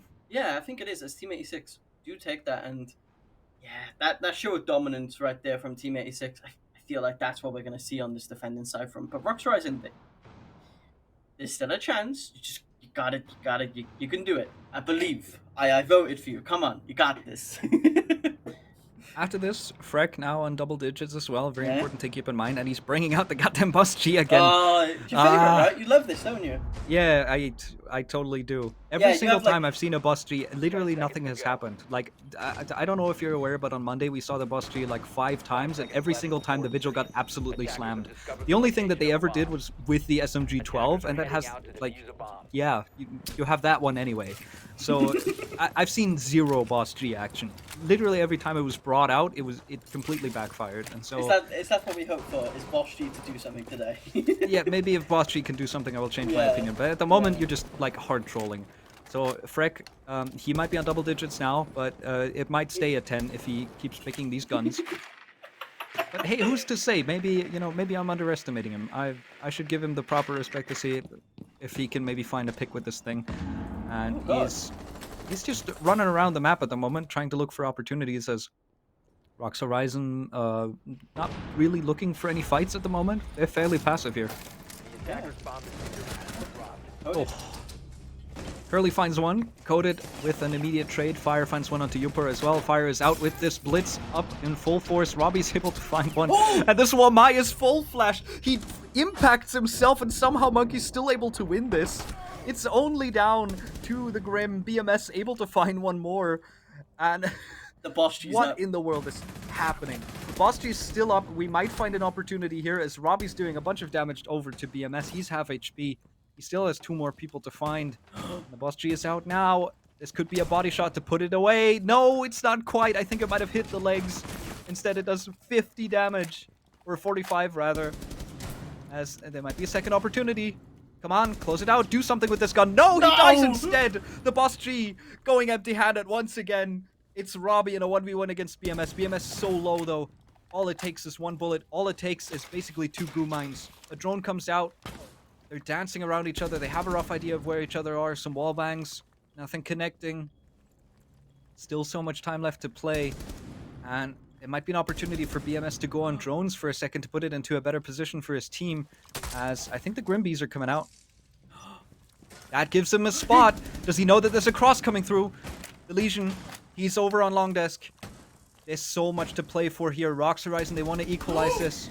Otherwise, 86, they continue building this lead. They would put themselves 1 round away from match point, and BMS puts it away. It is the Boss G that curses them once again.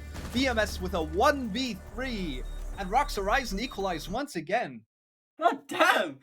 BMS, that's a huge 1v3. 6 HP he was, I think, for almost throughout the entire thing. Hey, look, yeah, the postie sucks. I'm with you now. I'm in your camp. I'm coming over. Can I join? Like, yeah, we've got empty seats across the bank. I'll take that seat right there. I'm sitting down. The postie sucks. Why are you using it? There's too many boss tree believers. We need to convince them otherwise. Yeah. I'm with you. I'm in the camp now. Don't worry. I'll hold the banner. Because goddamn, if you had the other gun, if you had the SMG, you kill him. It's that tiny mistake. And yeah, Rox Horizon just. Hey, it's 4-4. Hey, they got more rounds than they did on their own map here. Bomb located. That's something to be excited about. You reckon? Absolutely. I thought this was going to be I thought that Bank was going to be the weakest map for Rox Horizon, but at the moment with how it's going, this is currently their strongest, and they have Oregon to look forward to. And once again, I'm discrediting their performance on Oregon just because of how shaky they were on attack, but you have to consider their defense was basically a 6-0 if it wasn't for that singular clutch from, I remember now, it was Evan, by the way, over on Unguardable, who was able to get that clutch. And so without that big clutch from Evan, without him stepping up, they would have had a 6-0 half there, so Oregon also not a bad map for Rox Horizon. If they can turn this around, if they can win Bank. If they could win Bank and go to Oregon, oh my god. Bank of all maps, because I feel like what they were doing on console, it looked decent, but now on Bank, they're actually, there's some gunplay, and this is just exactly how this matchup is going to pan out. It's 2 aggressive teams. Whoever can find the better gunfights is honestly just going to be the winner of today. And with that said, once again, we've seen a bit of struggle with the Rotero drones today. Ooh, okay. There's another one comes out, but Yupor opening pick gets one onto Den. Den congratulating on that shot as well. Because he must be... he must be surprised by that one. Yupor must have found a very good one, and so Dokkaebi put away. No more phone calls. Yeah, that is huge. We talked about Dokkaebi not being up. Is anyone going to peek this window? No. Legion's just crouching beneath it. This might be... Wait. He's just droning in the middle of the open. Legion, if you just... Oh! Wait. Wait. Did He's he? seen that, right? Pyuko, Hey. Pyuko saw that, right? There's no way he hasn't seen this Legion. He jumped right past it. There's another drone coming. No, but No, doesn't- they have no idea. No. They're looking to try and clear this Kiba barrier. They're not at all concerned about somebody popping up on this window. There's a flashbang coming in. They're just trying to clear the deeper position, but they're not at all aware if Robbie Monkey gets another. If What the? oh my goodness! I was gonna say if he stands up at the right time, but it doesn't even matter. What the hell? They just is put it wrong? away. Oh It's my another God. flawless. How do they keep doing this? What is that round? First off, what is that round? Like that is such a chaotic round. You had Legion there the entire time. Jones doesn't spot. I'm just confused. What the hell happened?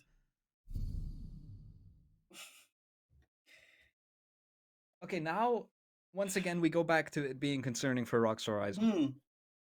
Because this is the second flawless for 86 to come out. Yeah. And this one wasn't off the back of just Freck finding a beautiful 4K. This was a team performance. There was multiple kills going the way of different members of 86, and Rockstar Horizon having nothing to put up in opposition of it. And the biggest mistake, the biggest flaw in this whole thing, didn't even have to come into play because everyone died before that trap could be sprung. So very concerning, as there's multiple layers of win conditions that 86 are stacking on top of one another, and they're currently running away with this.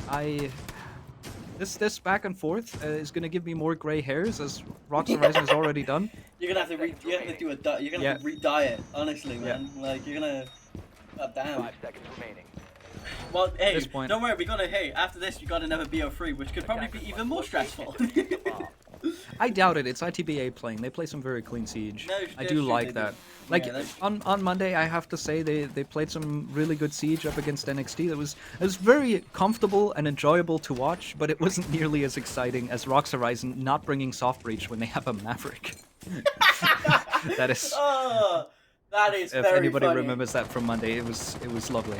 That is bloody hilarious. But as we see, Ash being really aggressive here, trying to see if they can find anything. No one upstairs for Rockstar. No, for Team 86. Sorry, no heavy rooms upstairs, I believe.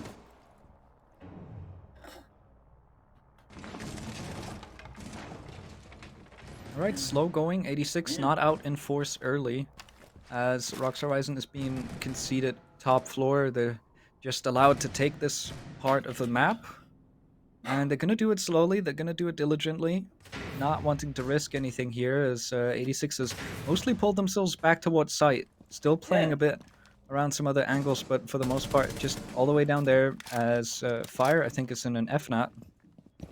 Yeah, To be concerning as well. Not sure where he found that, as he's already inside of open area. Hatches are being open. We've got can openers. We've got the Hibana in play. Everything's gonna get opened up, and Garage is being contested as well. Yeah, it's This is What's a very currently fighting? Yeah, I have no idea. This is a very different round from what we've seen. Team 86 usually play like very aggressive. They're very up in your face, but they've sat back this round and have just allowed Rockstar Horizon to take all this space. Most likely trusting themselves that we can definitely hold this, as we do have a recruit running on in. Wingus, as I lovely refer to them. But there we go, opening pick for Freck. Immediate trade from Pyoko. They do lose a player trying to take the server control, but at the very least they do get it. And in decent time as well, as there's still a minute to go. Trying to clear out those Maestro cams to go for that main wall. I don't know if there's another can opener in play. Is there some damage done? BMS not quite able to find that player rotating below the hatch. And we're in a 4v4. Should be able to open up that wall. I don't know if it's happened yet. No, there's no can openers left in the pocket of fire. It will have to be Pyoko, and I don't know if he can rotate over in time. They might just have to go for a deep push. No, now they come out. This is a little late for these Hibana pellets. There's still 2 Maestro cams in play that could potentially play spoiler to this plant opportunity. And I don't know if there's a C4 in play. No, the C4 from the Kapkan's already been used, so nothing to play with there. Curly able to find one onto fire, but now Execute has to come through. And Rockstar Horizon at a disadvantage. Monkey able to find one more. This is huge. Yuko on the trade, but he goes down as well. I think to Capcom traps as well. Yes, he does. Yupor finds the last, as this Capcom trap is able to injure the Hibana. And we have match point opportunity for Team 86. I will say, I think that's you don't really see Capcan get kills at this, so it's very shocking that Team 86 were able to get one. But goddamn, Rocks Horizon, they had so much, what would say, map control on that. But yeah, the hold coming from Team 86, the Maestro cams as well, not even coming into use. But good luck trying to get bomb down when you have two Maestro cams just able to stop that diffuser whenever it comes up. But Team 86 primed and ready to take this to 7-4 as they really want to get into that best of 5, as a bit shaky in Defenders, parts, protect your losing bombs from some being defused big by rounds that they attackers. just shouldn't have, but they could be happy that if they take this now, they can be in the grand Attackers have finals. But discovered the Rocks Horizon, location of a bomb. they don't want to go out whimpering. They want to see if they can put something up. Do you reckon Rocks Horizon take this OT, or is that a pipe dream? I think at the moment we're looking more at a comfortable closeout for 86. There would have to be something very, very interesting from Rocks Horizon coming out. This is the tertiary side. I could see them winning this, but after that, I mean, the 86 have too much confidence. It would have to be breakaway individual performance wins for seconds Rocks left. Horizon, Yeah. because I don't think that they're winning on an elemental on a team level. 5 seconds left And before so insertion. that's going to be the struggle. Can you pull my together God. 2 rounds out of absolutely nowhere and win? Yeah, maybe to go into overtime, but just the consistency is lacking there. So you're just starting to stack probabilities upon probabilities, and at some point something is going to go wrong for you. And the problem is just that And here we Rocks go. Horizon don't really have a lifeline, and Upor once again with the opening pick. He's been good for those. Takes down Yeah. Den, and this is just gonna go sideways for Rocks Horizon very quickly if they don't pay attention. Yeah, I just feel like that. As we also have a Tachanka in the field as well. Really would love to see a Tachanka kill, you know. That'd be nice to have. But look at the aggressiveness here. The freak in a such a Attackers recover he's in the an bomb all-in diffuser. position, and yeah, he should be droned out. He should be Oh no, no, not No. again. Not no, again. Pyuko, no, seriously. No.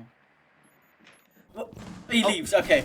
Okay. He Freak was leaves. worried. Freck was He was- worried that okay. maybe this was just a big, like, Ruse. that he was acting, that he pretended he didn't see him, which very well could be. We can't really judge that. We're not in the voice comms. There's a bit of team damage done. All right, I see how it is. This I'm usually the recipient of that. If You're you the know, one who you gets know. bullied. You're the one who gets bullied. Yeah. There's a certain someone who likes to play Maestro on this site, and I do not like it. It's why I bring impacts. If I get annoyed, we don't have bulletproof utility on site anymore. Let me know that. Let me tell you that much. Now, oh, yeah, look at this. Interesting peek. Hugo's getting punished on this though. He's somehow jiggle peeking this and taking damage while not dishing any out. He's still trying to fight this. Not able to get it.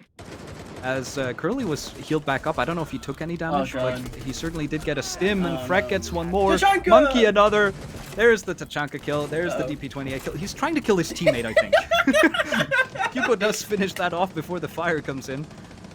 I definitely think Monkey was trying to go for his own mate there. Yeah. As, yeah, Freck taken out of the game. Everybody in the server making sure that that is not going to happen. That pickup is not going to come through. And so it's only down to Coded and Pyuko. You have to try and find the opposition of 4 other players, and there's still 2 LMGs in play that could try to punish this, and I can see both of them shooting out, both of them being hot. Some fire coming out as well. Diffuser not in the hands of the attackers right now, as they will have to recover it, and this Kiba barrier is just gonna win them the round as Pyuko. No! Oh no! Wait a Pyuko minute. finds 2 kills and Robbie kills Monkey. It's only down to Robbie.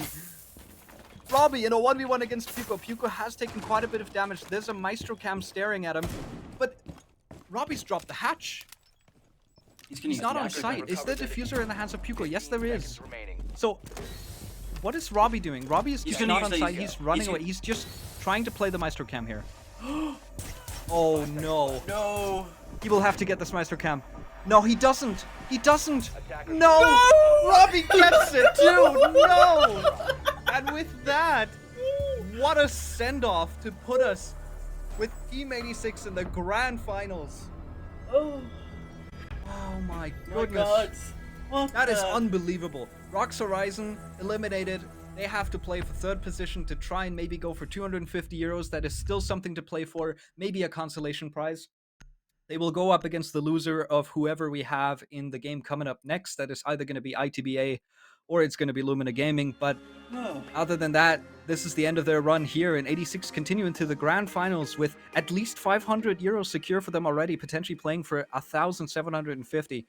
Quite a bit of a prize pool here in the Voltage League, as 86 take it very cleanly. 2 regulation victories, a 2-0, just as I had predicted it.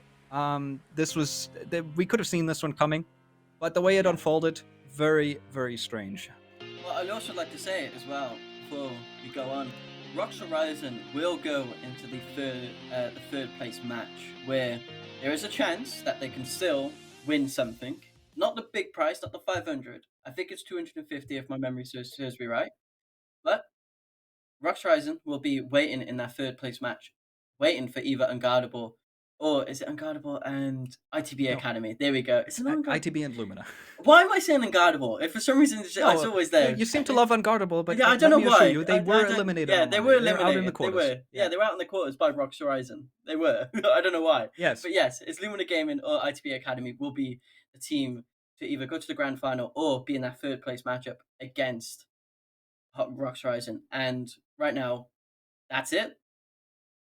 Team 86 will be heading their way to the BO5 final, and we will be heading for a small break with an interview right after with one of the winners of Team 86.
All right, and with that, we're straight back into the interview as Team 86 able to close it out. A very quick 2-0. And we've got Freck on the interview. Hey man, how you doing? Lovely to have you. I'm doing fantastic, especially after that game. Wow.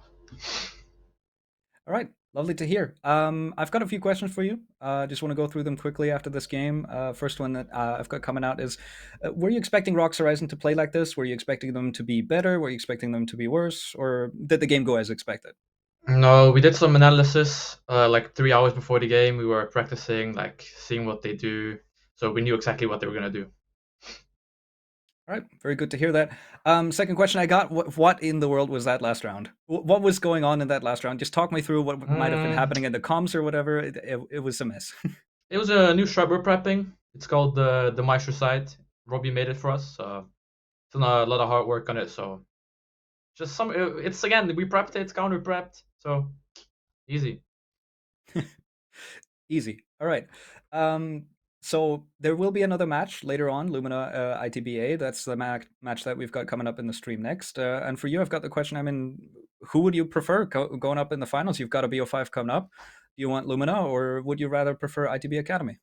It's a very, very tough one because Lumina are Pro League now, so we gotta look out for that one.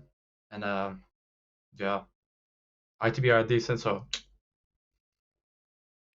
Any decision on that? Oh, it's a very, very tough one, but I'll go with ITB. All right. Okay. Last question. I mean, I assume you'll be watching the upcoming match, but any specific stuff you want to go prepping for this BO5, or you're just continuing to go with the flow as you were in the groups? We're gonna analyze every single move they make. We're gonna go through every single match they've played since 2021 or whatever, and we're gonna ultimate counter prep them, bro. We're gonna be ready. All right. Tough words coming out from Freck. Thank you for being on the interview. As a last thing, I mean, if you have anything else to say, now would be the time to get it out. So if you got anything for the stream, anyone you want to thank, get it out now. No, I have nothing. Nothing. No. All right. Pretty. Love that. Right. And with that, I think that's the end of the interview. Thank you for joining us on here, and have a lovely rest of your day. In a bit.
told me don't worry. Told me don't worry now. Told me don't worry. Told me don't. Told me don't.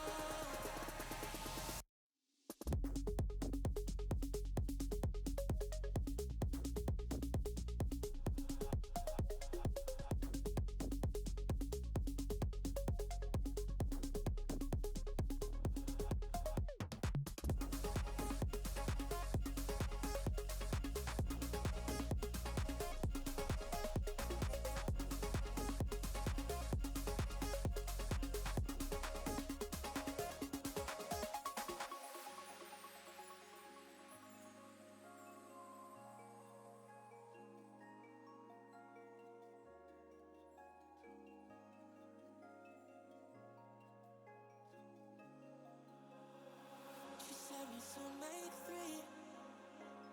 Doctors and friends and family. When it was time to leave, there was only one, and it was me. Got so good at working next to you, next to you. Couldn't bear the thought of something new. She told me don't worry. We've been apart before. The world's part of heaven. We'll be waiting for you once more. She told me don't worry. Told me don't worry now. Told me don't worry. Told me don't. Told me don't.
All right, and with that first match out of the way, we are back here. I am joined once again by Sir Lambchop, and good interview. Yeah. Loving to hear Freck on the stream, loving to see him on the stream as well, giving him some love. But now that we're done with that, now that we know who the first finalist will be, we do have to figure out who the second one will be as well. So we've got ITB Academy versus Lumina Gaming coming up. And in the matchups, we've got some names popping up here in a second. So this will be our lineups going into this. A lot of very household and familiar names, I think, going around. I saw a lot of this during the group stage. Some very Yeah. formidable teams, second and third, respectively, going out of the group. So very neck and neck. This is going to be a tight game.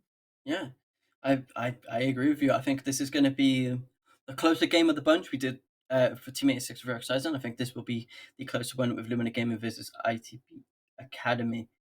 And yeah, we got the stats coming in. Rex is just absolutely huge, absolutely a dominant player, and you look at the stats. A 1.4 KD is average rating. It's kind of nasty, I will say myself. Yeah, absolutely. I mean, Erkari is the GOAT. We had an interview on Monday, and the team basically said Hava was on the interview, and he just said, well, he's the magic trick of how we're able to win these games, and I absolutely wouldn't doubt it, as we've got a quick bit of the map bans on our screens now. Clubhouse going to be our first pick, Lumina going into that one. Then ITBA, once again going to Skyscraper. They did this in the quarters as well. They really seem to like this map. And if we get there, a cafe in the deciders, also going to be exciting. Yeah, Skyscraper, cafe, Clubhouse. It's Clubhouse. We see a lot of it. But I do believe, I think the game is starting already as the music does swell up, and again right into Clubhouse. I pray to the Ubisoft gods that there is no delays. All right, I've jinxed with that, we're about to move into the operator bans. Any predictions that we got for this? I'm expecting maybe at least like one Heartbreach related ban to come out. Yeah. I would hope for that. Like, it doesn't matter if attack or defense, just something based on either Heartbreach or Electricity.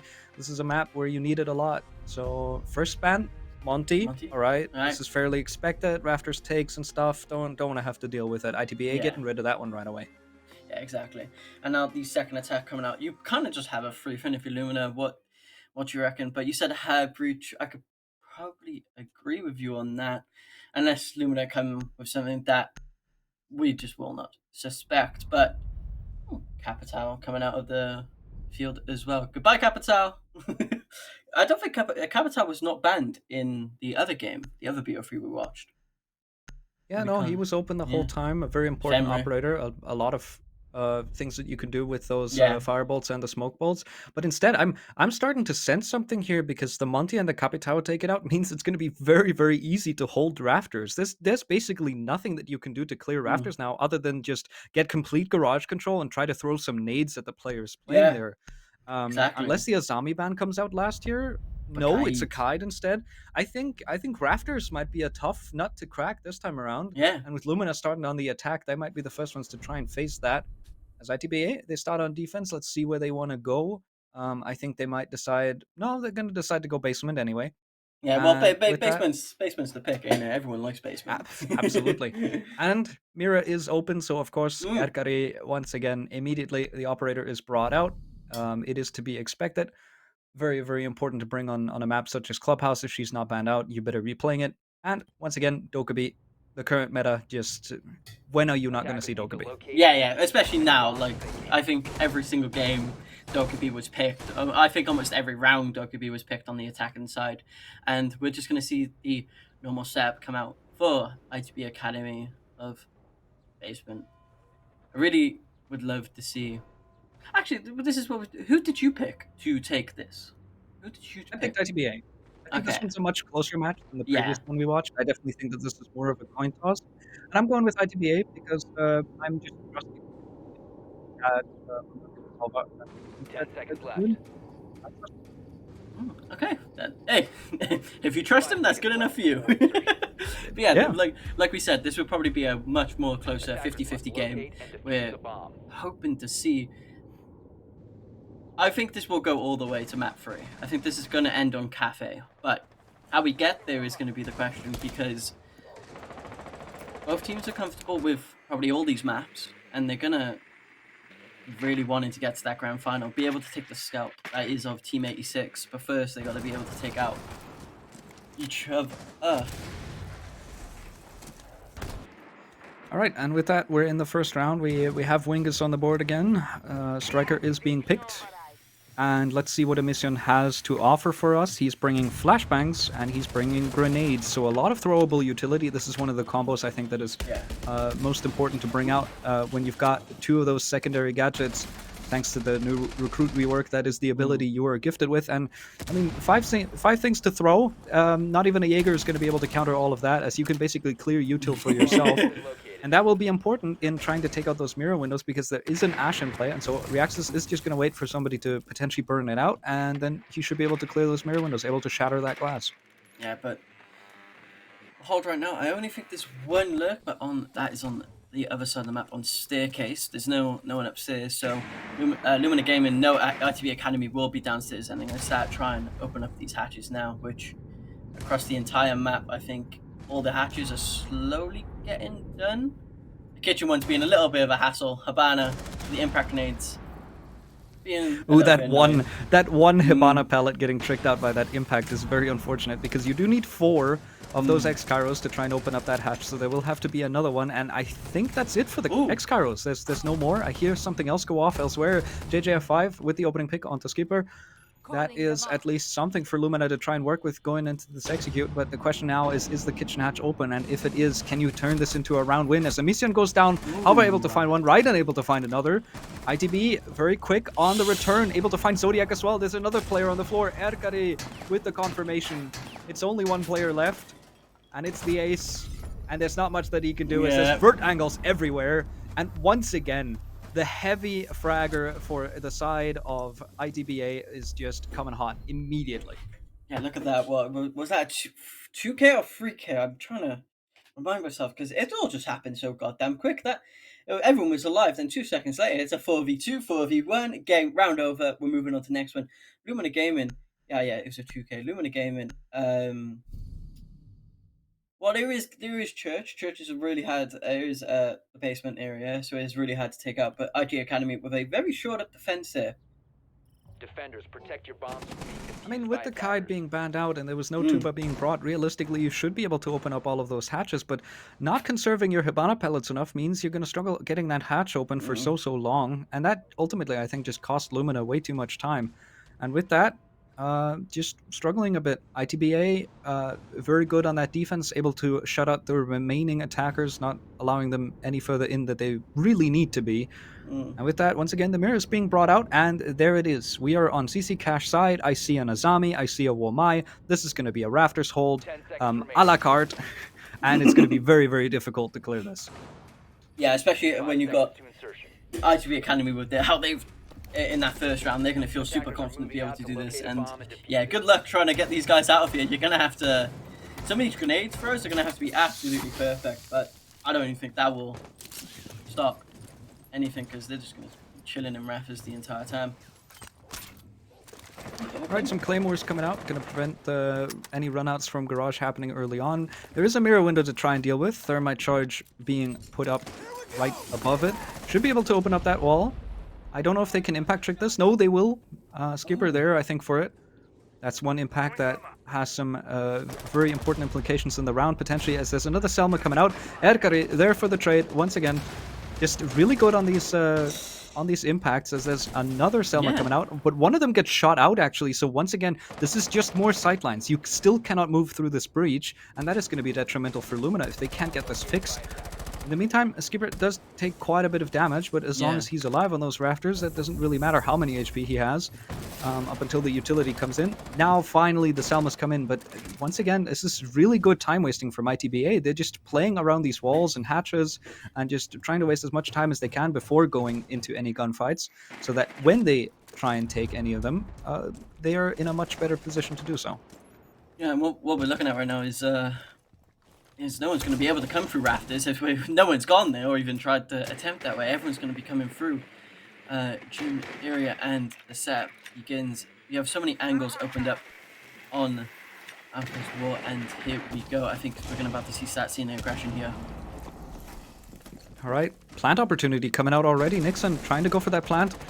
It might be stuck out as I don't see any denial coming in. Erkari able to find one, but it's a post-plant situation. As Halva is able to connect onto a second. It might be a post-plant, but they will have to hold on to this diffuser as well for at least 30 or so more seconds, as it does take 7 seconds to defuse its, the kit as well. A lot of damage done to a bunch of these ITBA players. The first kill finally comes out in favor of the attackers. JJF5 gets one.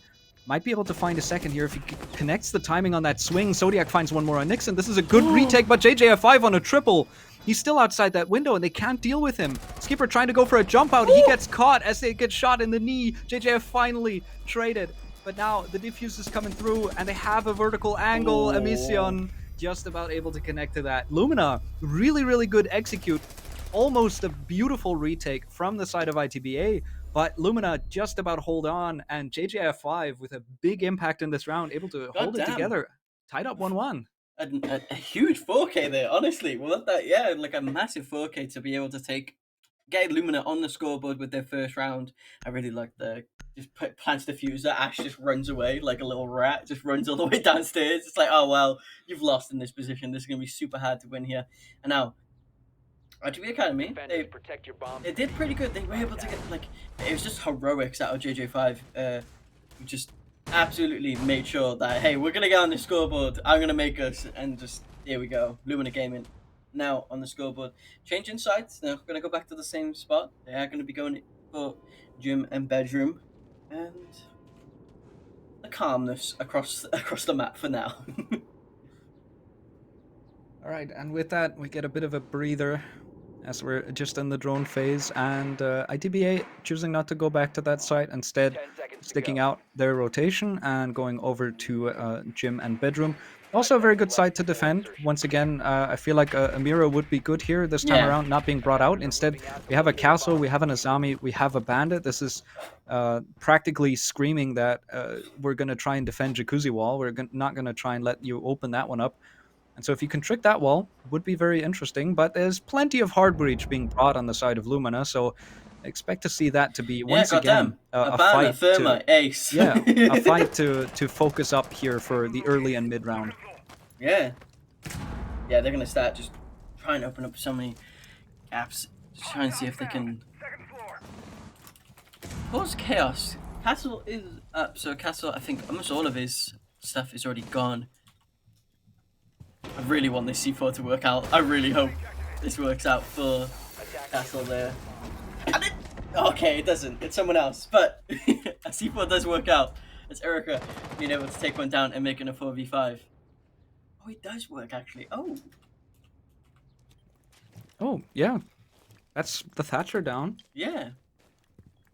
Very important, because that is just going to make the tricking that much more effective for ITBA as they get another one. And now they can just sit pretty, hold on to this. Yeah, construction wall is open, but there's not really much to contest here. And there's even some Kivas to try and patch it back up to say, okay, let's undo the hole that was made by Lumina. Some really good work coming out to counter this as a bit of a missed magnet. Gonna pick that one up, put it somewhere else. Yeah, better place there, Zodiac. I do like that decision there. And now another magnet that's just thrown directly at the roof. Might be an interesting position, might not be spotted. And honestly, I think this might just be information for him. Yeah. If somebody shoots this, he knows that somebody's on the roof. And since it's not getting shot out, he knows that he's safe from the roof. But he does get caught and shot in the back. JJF5 able to get Halva in the process as well. There's still another player on the floor, and we have complete side control. Raiden's able to find a double for himself. Nixon and Reaxis both go down. And we're suddenly in a 2v3, maybe a 2v4 if Zodiac can get picked up. We might see here in a second as JJF, he's on site, but how much can he do with this beautiful crossfire? Erkari stacking up together with Skipper to just hold that one down. Last player on the window, Erkari goes for the swing, and once again, he's there for everything. He's there when you need him. This is the ITBA player that is doing absolutely everything for this team at the moment. And once again, they go into the lead. It is very much the deciding factor on how ITBA will be in this game. And I think he's already probably 7 kills, it feels like. He's been everywhere for this team already. He's definitely been super useful for them already. Lumina going down to a 4v5 real soon. The C4 getting him, but it's not even that. You couldn't really do much that round. It felt like Attackers need to ITB locate and just had defuse the everything bomb. on lock. Yeah, 6 kills, but actually JJF5 and Erica. So this is we got the two big guns showing off already. This is going to be interesting. Yeah, we've got a bit of a fight occurring already as JJF5. I mean, with the one post-plant round where he was able to get a quad for himself, that's obviously very important toward the scoreline. And those are all impact frags. Keep that in mind. Those are all frags that actually converted into a round win. So they're not just exit frags. They're not just frags that are saying, hey, I can win some mechanical gunfights when it doesn't matter. These are impactful ones. And the same goes for Erkare. He's able to find a lot of these picks when it really matters. And honestly, I don't think he's that flashy of a player because he finds the most important picks, but 1 or 2 at a time in each round. He's not the man to go for an ace. He's the man to go for a 2K that ultimately ends up impacting the round the most. Yeah. And that's important to keep in mind for these guys as they go back to the basement. We've got the Mira out again in force. I love to see her. But this is where it comes into the difference between ITV Academy and Lumina right now is that Lumina Gaming have 3 of their players still on 0 kills. They have not been winning those fights, and talking about impact, JJUF5 is going to have none in this round so far. He's going to be on the bench watching his teammates see what they can do. But like I'm over my point is that Lumina Gaming have none, only with 3 people with 0 kills. They have to step up. We have to see something from them. It is a team game as much as we talk about the individual players. Everyone has to step up for you to win here. Yeah, so far a bit one-sided on the side of Lumina, and it's not gonna get. I mean, it might get better now because the big important fragger is out of the game early. JJF5 trying to very quickly move himself into the building, gets punished for that. No refrag coming out either, so just man advantage for ITBA as well. Yeah, once again, I feel like the Dokkaebi is involved somewhat unnecessarily in a lot of the opening engagements. Just because she's the one that has the roam clearing utility doesn't mean that she has to be the one clearing the roam. Because you can use those calls from anywhere. You can drone, quickly hop off the drone, give a call, and go back on drones. This can be a soft support operator. But a lot of people like using her because that Mark 14 does a lot of damage. If you pick that SMG-12 as a secondary, I mean, we've seen in the last match, especially on Consulate, if some will remember, the amount of damage that you can do with that tiny little pocket gun is insane. And so I understand why you pick it, but if you're not going to get any of those calls off to clear the roam, then what the hell's the point in it anyway? Yeah. Your utility is way more important than dying. But look, the aggression coming out at IP as if you were gaming. You just try and push in, but the shotgun. Oh! Alright, a lot happening at the moment. Just a flurry of blue in the kill feed as Halva finally able to find not just 1, but 2 back in his favor. He knows where a 3rd one is. Almost connects onto Emision, but he will shut that round down. It is another one for Lumina. And we're back to trading rounds. Finally, some more guns coming alive out of the attacking half. Very important. Now's the time to do it. And we're back even. Yeah, look at that as well. I talked about that. Lumina Gaming only had 1 player, well, 2 players with kills, and JJF5 was the one with 6. And the frag just come out for Lumina Gaming, as now they, I believe, all are on the scoreboard. And 2-2, looking primed. IP Academy had no really answer. It felt they got really hard pushed there. It was really nice. I thought the guy with the shotgun was able to down, but no, just whiffs. I think some of it clips the wall and just. Yeah, Lumina Gaming just pounce on that and take it to 2-2, and Located by attackers. everyone is on the scoreboard, like I said.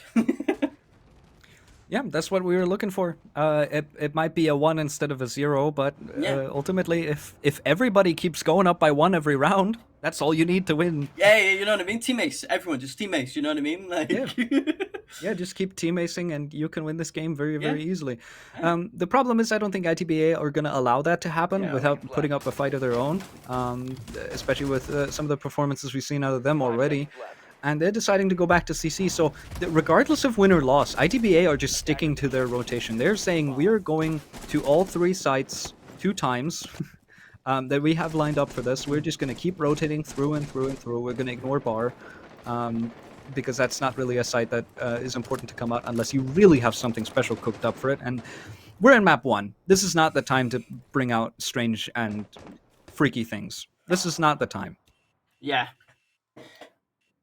I wouldn't mind it, you know. Go crazy. But to win, probably play a bit more smart and try and progress through. But I really want to say no one's died yet, but I'm just holding my breath. You know what I mean? Because I'm just waiting for someone to like go peeking. But yeah, yeah, there we go.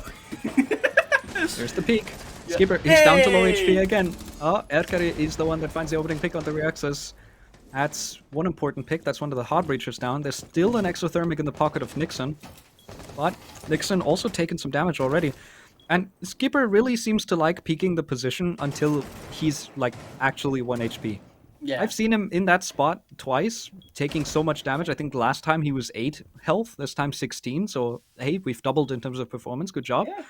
But other than that, I mean, just keep swinging until he cannot do so anymore. Now going for a rotation, you can see him, he's somewhere down below. And they will have to try and hunt him down, and that's going to cost them a lot of time. Yeah. Because I think he's trying to deny down below. Is Nixon's able to find Zodiac? Very important pick there. Not sure where Skipper's gone in the meantime. I think he might be in the basement. I think he is. Yeah, as we're back to a 4v4. Some flank drones coming out as well, very important. I assume this is going to be a flank drone. No, more of an active drone. I think they're just trying to take first floor control. They need to get the information down below so that they can make sure they can open up the wall for free, because they only have one exothermic to do this. If that one gets tricked out, if that one gets shot from the hatch or C4 or impact, it doesn't matter. If they lose that exothermic, I think their entire approach falls apart. And so you can see something coming out now. I just heard it go off. I assume that that wall is now open. Yes, it is. And there's another impact coming through to try and do some damage. Skipper not connecting onto anyone. And once again, Nixon is in this position, but Erkari takes him down. Double kill for him in the round. The man's been doing big things. He continues to do them. And now finally, Skipper gets taken down. He was low HP anyway. This is the time for him to go down. Erkari on a triple. The man is doing big things. He's 1 kill away from going double digits already. Now Hava does get taken down. There's a rotation coming through onto the main breach. Raiden takes down JJF5. It's only down to Emision. He has to try and clutch this up. He has 20 seconds to do it. He's on the site. He's able to find one. Raiden. It all rests on Erkari. He has to go double digits. He has to go big. Or he has to go home. Because this is all or nothing. Timer's low. No. He's trying to go for the swing. Erkari gets it through the wall. ITB Academy go back into the lead off of the back of, I believe that was a 4K. As Erkari already on double digits. A huge 4K there. God damn. With every kill there matters and is impactful as hell. You talked about how they're good. They're always good for that, really impactful too. But goddamn, they absolutely held down that site. They were holding it to pieces, making sure that ITB Academy would get that further. Like obviously, I say Erkari doesn't do the flashy things, and then he does something very flashy. You know what I mean? Yeah, like, it's very funny. Defenders, protect your I feel like everyone can hear us. It is a caster blessing in disguise. Yeah, it is. And now we're watching ITB Academy. Do they take this stuff forward to not on their map pick? Actually, this is a Luminous map pick for ITB Academy. No, ITB Academy not on their map pick, but there is Clubhouse. Everyone plays Clubhouse, so it's basically 50-50. And, keep in mind, this is the defense for ITBA. They did get to pick starting side, so they will be more comfortable here. And if Lumina can make this a 3-3-1/2, this is very far from over. Lumina, this is their map pick. Once they get to go to the defense, we might see this game turn around on a dime very, very quickly. And you can see Lumina, they're not mentally out of this game at all. I mean, you know, it's ITBA. You're going to be trading rounds with these guys. They're a formidable team. They're a formidable opponent. You have to expect this. And so, not deterred whatsoever, they're picking into a Ying and a Blitz. I really like to see this lineup. So Lumina is still trying new things, not at all worried. Oh yeah, just Ying playing the game. Ying getting better love. Being played. Finally not banned. Finally not banned. First time today she's not banned out. Finally we get to see some action. Ying and a Blitz, that's a fun combo. Skipper's down in the basement once again. I don't know if he might be too far away from the play because it does look like Lumina is going for something rather fast. I don't know where the Blitz is exactly. I think they're trying to open up the main wall. They're doubling up with both the Thermite and the Ace Selma. So that main breach is definitely getting opened up, successfully so. There's not even any trick attempt coming through as the Bandit is nowhere to be seen. Erkari is more focused on trying to keep that singular con wall closed. And I think he might be successful in doing so until they try and clear him out. And so Lumina at the moment, they're just running around on the roof. I think they have a game plan, but they're not sure how many more steps they need until they can execute on it. So at the moment, they're just running back and forth, waiting for things to happen. Which is fair, but Drone has spotted out. They know where Skipper is. They know where Valkyrie is on this map so far. They have it droned out. So, they're preparing themselves. Blitz coming through bathroom. Everyone now is upstairs for ITB Academy as Lumina Gaming are setting themselves up. Raiden, oh god, taking so much damage. He has to be super careful now. But, I believe Blitz is... Ooh. God. Oh! Oh, beautiful. The jump over from Halva to trade his teammate as Emision is able to find one with that shield, able to knife one player, but immediately the trade comes through as Halva is able to find an angle over the top of that shield. JJF5 able to find one though, and the Incadelas are now popping as he moves himself into Logi. That's one kill. Erkari goes down, Raiden goes down as well. It's a post-plant situation in the meantime already as Lumina out of nowhere are just all across the site, all across top floor. They were running around on top floor or on the roof rather, to try and bait some attention away from ITBA in a lot of different, in a lot of different places. And ultimately it pans out for them because they just hit at the same time. It works out for them. They win some gunfights. Beautiful. Yeah, we talked about if Lumina Gaming get this free, ITB Academy, goddamn, you gotta be absolutely huge on this attacking side now. It's Clubhouse. Everyone does play it, so that is a factor. But Lumina Gaming on their map pick, they're going to be super happy. Free. You go on defending side. All right, boys, let's just take this right now. Let's just own this. And I feel like they're going to have so much confidence after that round win as well, which it wasn't flawless, but it did feel like they kind of just dominated there. They had 4 alive. Blitz went down, but Blitz got a kill. Blitz did his job. It's a 1-for-1 trade, and after that, no responses from ITBA. So, very important round, a very confident round for them to win. As you said, Sir Lamp Job, we've got an even half. And moving into the second one, this can only go better for Lumina because they didn't get to pick starting sides. ITBA wanted to start on the defense. They managed to salvage 3 rounds, which is not bad by any means. But I think with how closely these teams are matched, I think we're expecting both of them to win their own map picks at the very least. I feel like this could very easily turn into a 3-map game. This does feel like it has one of these games will be an OT, have written all over it, it feels like. But right now, it could even be Clubhouse, let's be honest. But right now, Lumina Gaming just gonna be setting themselves up. I believe there was a run out, or maybe I'm just hearing other things, but they do have themselves set up across the map. They have taken all upstairs, and they are absolutely holding this. They got 3 people upstairs. All right, keep in mind, loser of this match will play, I think, on the 1st of July. Oh, I'm getting interrupted. Halva's able to find the opening pick. Very good start for ITBA. So they're able to get themselves into gym. But if I get a bit of a moment and a breather, as Emision is also up aggressive, loser of this matchup on the 1st of July is going to play a match for seeding, a match for 250 euros against the loser that we had earlier on today, which, spoiler, close your ears if you don't want to hear it, is Rox Horizon. Valiant effort from them. They still have a chance to play for 250 euros, but other than that, loser will go home with nothing of that game.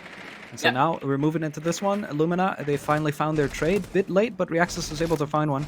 Important to take some damage himself, but Skipper hunting down JJF5, very important. A Frostmat cleared. Okay, good. Yeah, it'd be very funny if they did, but glad they clear it out. And still half the round to go. This is ITBA are taking a lot of space here. And they have so much map control. Lumina Gaming started off with 3 upstairs. Now everyone just have to rotate down because ITB Academy have just been so good at clearing out, but still the aggressiveness, but still being caught out. Now a 2v3, 1 minute to go.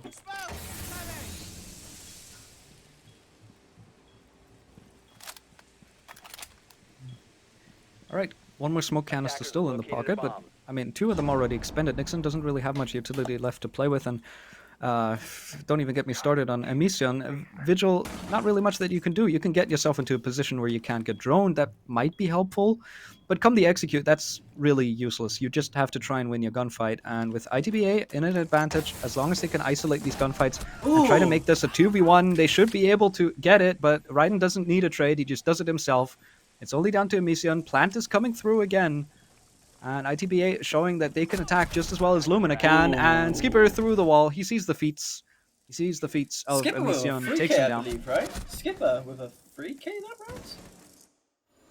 I'm not sure. I think Yeah, so. no, but I know he got I know he had a multi kill, but I just don't know how many because he was upstairs in that kitchen area, and I thought that was who killed. It was But certainly anyway, enough to win the yeah, round. yeah, certainly enough to make an impact in the game. And now Lumina Gaming, scratch your head because this is your map pick. You still have a lot of chances to bring this back. I still have the utmost confidence they will, but you gotta start showing it now. You have to. And now ITB Academy are gonna be happy with that. Attackers need to locate and defuse bombs. They take it on guard and they will be ready. They seem prepared for what Lumina are bringing out, so let's see how far this goes. Is it going to be 1-1 trade or what's going to happen? I mean, the two teams have been neck and neck so far, so I wouldn't be surprised if we just continue to see them trade rounds. But with how it's been going at the moment, ITB are consistently the ones that take the lead first. So if we are to continue the trend, this is honestly more in favor of ITBA than anything, because Lumina, they might even up now.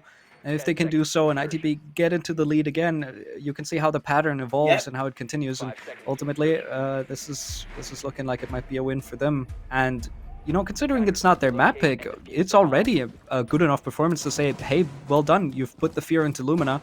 They have to make sure that they're playing their game now. And hey, maybe Hava was right on the interview. They will win. Yeah. Hey, oh, yeah, true. Did have an interview that we did speak to one of the players of Team 86, and I believe they want to play against ITB Academy, right? That was the team they would prefer ITBA, but Yeah. Freck did say on the interview it was a bit of a tough one. So honestly, because you know these two teams fairly evenly matched, we can tell not just from the scoreline but also from the group standings. This is second and third out of the groups respectively. So very understandable that this match is tight, and very understandable that Freck doesn't want to go up against either of these, because he would much rather go up against somebody like Roxa Ryzen. But that's not how finals work. That's not how finals work. You're gonna have strong opponents in the grand finals. That's just something that you have to live with. But he says they're going to do their utmost work to come prepared to absolutely analyze every single inch of the map that ITBA and Lumina are playing, whoever the winner of this will be. Yeah. And I'm looking forward to that BO5. But before we get ahead of ourselves, back to this match as Emision finds the opening pick. Very good start. Hava goes down, Raiden on a trade, and now we see Skipper trying to move himself up red stairs. Bit of control gained. Cash now, I think, in the control of ITBA, but it does cost them their ace at the very least. But the Asami also traded in the process. A good pick to get. Yeah. Hard breach. Still got Maverick up, but not really a hard breach. But now we're just looking at ITB Academy set themselves up. This always happens in these times. There's the slow down, everyone's trying to gather information, and then the fights will kick off very, very soon as Ash is just ran straight on in. I thought they were looking for a fight here, and they weren't able to retrieve one. Yeah, Skipper certainly not shying away from that. Oh my god! That is disgusting, Skipper. He's able to get Emision out of the game. A bit of a rivalry between the two forming, as I've seen them trade in the server quite a bit now. And my goodness, what a shot for him to get away with there. Skipper takes a lot of space there, allows the advantage for his teammates, and Nixon goes down as well. This is very important. JJF5 is on the flank, but the question is it too late? Because at the moment, his players are dying on sight. No, they caught him. It's only down to the mute. I believe this is Actor on a different account. I hope I'm being right about this. We did have some difficulties with some players getting in, but he's the only one left standing. He tries to swing onto two. He's able to find the first, not quite able to connect the second headshot on the Skipper. He's able to find that one through the shoulder of his dead teammate. Look, hey, and man. ITBA, all right. I'm loving these attacks. These are so good. Up 5-3. JJ5, that flank, he needs that to work out. He needs to find something to make this round plausible. But that shot there, the tiny gap, I didn't even see that straight away. But that is absolutely nasty. ITBA Academy showing why they deserve to be in this. They want to get into this grand final, and they're pulling out all the stops to be able to get there. And now Lumina Gaming going right back down to church, and they got to figure something out real quick, because it does feel like this map is not gone, but it's slowly starting to slip away from them. They were 3-3, now it's 5-3 down. They gotta figure something out here.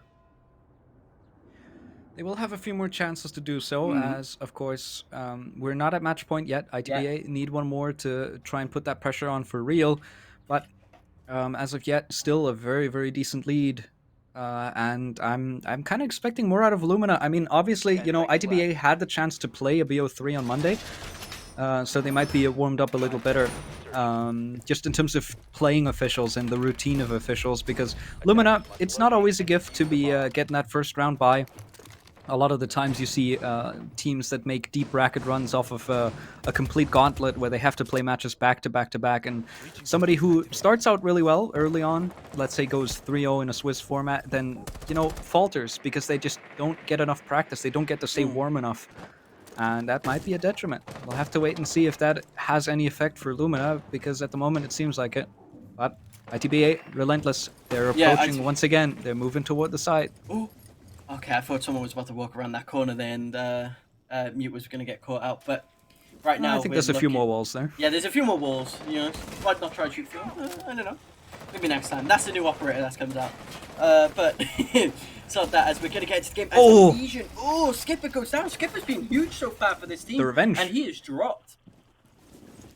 Very quickly, the revenge. I do believe that both of these players are Russian, and at the moment they're just meeting each other in the server every single time. Like, it is Skipper versus Emision all day.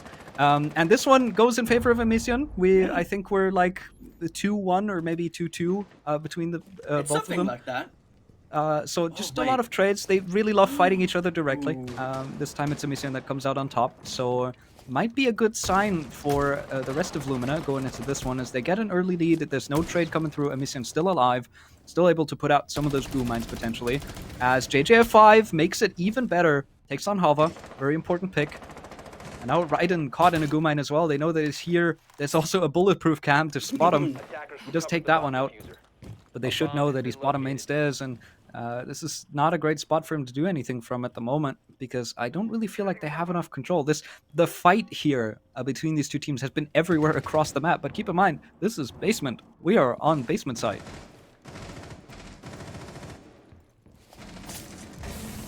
Oh, I like this flank. Yeah, I really Actor is going for a flank. The question is, once again, is this too late? Luminous flanks have been good, but they've been a little slow, and they've been read into quite well by ITBA as well. Good opportunity, almost catches him. Zodiac, he catches the cross. He knows exactly where this Warden is, but Warden able to get one more kill before finally Zodiac gets taken down as well. Round converted, and finally, hey, Lumina, welcome back to the game. Even in the second half, we've got a trade coming back up, and Lumina are here. Lumina are here to take it, and like we said, like the game was slowly slipping away. If they allowed ITBA Academy to get that 6th, and it's looking real difficult, but they've made it 4-5. The game is right there for them now to take it back and equal the scoreboard. But IT Academy, they've been so good so far. They've got these 5 rounds. They've had some really good plays. What are they going to show us now? What will they show us as Lumina gain some momentum? You're going to see our Frost come out. Smoke. Okay. Yeah, good luck trying to take Rafters as well, by the way. There's no Monty or Capital. There's a Frost in play, and there's once again the Azami in play as well. I assume there's going to be at least one Frost mat somewhere on Rafter's side. And yeah, as you mentioned, without that Monty, it's going to be real difficult to try and make anything work. It's more than likely going to be a backside take. That is exactly what Lumina opted for in the first half. They just decided to try and go for a cash plant both times. We'll have to wait and see how ITB want to approach this, but I see a Deimos, which will be a map clear operator. I see a Maverick, which can potentially open up multiple walls, and so I'm thinking this might be a bit of a split to try and take quite a bit of map control, and that probably includes German Master. If that Frost Trap gets something, I will. What will I do? Want to think of something? Like, Jesus Christ. Honestly, I don't think I've ever seen a Frost Trap actually work in these when I've casted these games. I don't think I've ever seen a Frost Trap work.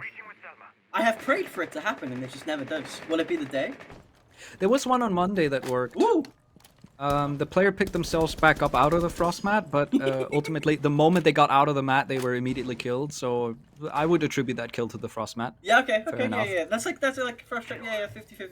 Love to see a frost trap. We've got a Capcan kill today. We've had a C4. We just need to we got like a bingo here. We need a frost trap to like level her out. You know what I mean? I mean, I'm pretty sure we've seen a goo mine as well on Monday. I'm not sure if I'm remembering that. Oh my god, I gotta go back. I gotta go check that. Yeah. That was Goo mine kill? very insane. God damn. Yeah, it was in the middle of a gunfight. There was somebody in a goo mine. They got tagged down to low HP and died out. Now we're Attackers have seeing. located a bomb. Yeah, this Raptors position is such a difficult thing to do. Like, it's gonna be so hard to remove these players from this position. But no, there's nothing you can really do. Maverick on 7 HP as well. This is Lumina Gaming showed up their defense is real much, and it's 115 now. All right, a lot of damage done to Raiden. He's still up and running though, and let's quickly take a look as well. This is something important to keep in mind for some of these matches as well. There's still 6 drones up for ITBA, so plenty of information to gain. We're in the mid-round. This is now the time where they should maybe try and get some of those out and about. There's certainly 1 or 2 reserved for maybe getting a flank watch out, and the other ones, they need to really get some value out of gathering intel. They need to make sure that they know that Actor is in the basement here, because he's just playing keep away on those stairs. Some good goo mines. They don't know about him. Skipper, he goes down. Very important first pick. And a second! How's this Frost allowed to get away with this? Erkari is able to find one elsewhere, but there's still this fight ensuing. So Frost does take some damage. Zodiac finds another one onto Nixon. Some good shots coming through. Good old trades, but this Frost is still here! Finally loses the fight. Right down to very low HP. He might go down to Barbar or a goo mine as well at some point. As Erkari, once again, he's really big for these, finally gets traded by JJF5. We're into a 2v1. It's only down to the tub, and Dubarao goes down. Zodiac finds it. Very, very well done. That Maverick kill on Frost there was absolutely crazy. That was a nasty shot. Being able to take that. Frost getting 2 from that position is crazy. Don't know how that worked out, but IGP Academy take themselves to match point. Yeah, look at this. He wasn't even. Just didn't even pay attention to what was going on, and Erica was getting some huge kills there on the other side of the map. But Lumina Gaming, you had a good advantage. You had a nice 3v3, but you just lose some really cool. My words have lost me. Really important jewels. There we go. There we go. That was it. I was looking for like. Important. Oh, god damn it. But no, they lost some really important jewels, and there we go. Lumina Gaming. I think that hurts a lot, because it felt like you had such a good advantage there. But IGP Academy, good attack, good hold, you got the trades that you needed, and you were able just to walk onto site, and hey, this is ours now. You're on match point, on Lumina's map pick, and you're excited because Skyscraper's next, and you won it. Yeah, to be fair, ITBA, they have played Skyscraper in their opening of the playoffs already, so they did bring it out against NXT, and that was a good match. Fairly clean victory for ITB with some nice showings of NXT trying to attempt something, but ultimately I think through that entire matchup, to be honest, through those quarterfinals, it was very evident that NXT is a good team, and ITBA is the better team. Yes. And that was very evident in that matchup. A bit of a weird height on that mirror window. I don't know if that was intended. I can only assume it was, because I don't think it's too bad. But it's certainly strange. Yes. And 30 seconds in now, and this is where I think this is where Lumina did their best work. I think their best attack was from this position, but they're on defense now. Will they be able to stop IGP Academy from doing the same thing to them? It remains to be seen, but IGP Academy just getting themselves prepared for what they want to try and set up here. Still got a lot of drones up and running. Oh, Skipper looking at the ceiling. I wonder what he's looking for. Is he looking for a ping? Yeah. Reaxis. Alright, Raiden has control of top red, and Reaxis is now just sitting in the corner trying to deny this exothermic going off, as he's already used 2 Zoto canisters. There's 1 more left in pocket. He can deny this exothermic for a tiny little bit longer, but no, actually, he doesn't, as this is Selma and an exothermic out at the same time. A flashbang comes through, he almost connects onto the head, but no, he gets punished by Halva instead. Reaxis goes down. A nice attempt for him to try and hold this down, to try and maybe punish with some aggression that wasn't really expected. I definitely don't think Raiden knew that the player was in that corner, but lucky to survive that one. Able to stay alive, as JJF5 is down below. I vertical control has been given up by Skipper. He's moved elsewhere, Yeah. rotated himself around, But and JJ5. instead JJ5. Oh no, there he is. Skipper strikes again. He's returned. I don't know where he went for a bit, but he came back. Yeah. He has returned once again, and this is big man advantage now for ITBA. They might be able to close this map out very quickly. Yeah, this would be in a quick game as ITB Academy will be looking to take this to 7-4 as Lumina came in. There's nothing they can do, and it's now a 2v5. This is nearly impossible, I'll say. My goodness, Hava with one more, able to connect that one as well. It's only down to Nixon and Emision. They have to try and clutch this up, and they've got 40 seconds to waste to try and put this one away. Try and play keep away against them as Raiden's going for a plant. Emision's able to find one. C4 comes out, but he's being punished. Erkari once again. He's good for these fights, and Hava gets the last one. The Finnish duo able to take down the last two. And this is the first map in the bag for ITBA. This is their opponent's map pick, and so they're going to be really confident going into Skyscraper here. You're going to be super happy for ITB if you're ITB Academy. You've taken their map pick. You go into now yours where you're comfortable playing on. You've played it multiple times. This could be another 2-0, and I know that's really weird to say. It's Lumina Gaming. These teams are very equal, but ITB Academy on their map pick now for the next map, they're going to be so excited. Definitely looking forward to Skyscraper. It is a map that I enjoy watching. I enjoy it watching, honestly, more than I like playing it. It's just a very pretty map to look at. It's a very pretty map to try and observe. So I'm looking forward to it. It's a map that plays quite a bit differently to Clubhouse, so certainly some of the advantages that were present here will not come into play once again.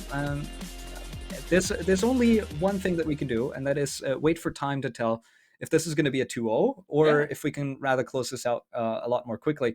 And with that being said, if you have anything else to say, get it out now. Otherwise, I will say Lumina Gaming, they had some really cool ideas on that attacking side, but that defending side kind of screwed them over. They just that ITB Academy was just way too good. So hopefully for next game we get to see something from Lumina Gaming.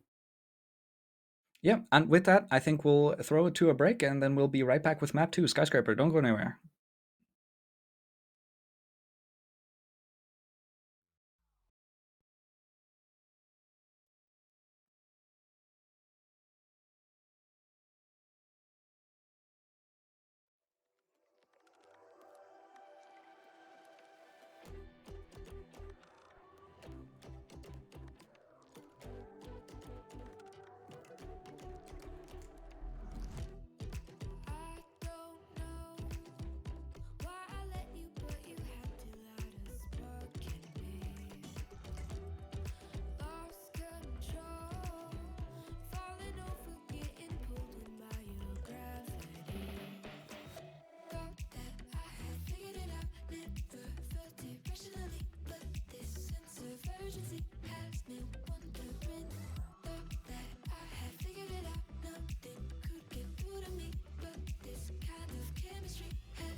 Go on myself. I'm cold steel stainless. My glass half full. Always said don't suffer no fools. Serpents, they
World of Champions, the journey is never easy. It's about pushing limits, overcoming obstacles, and finding strength with every heartbeat.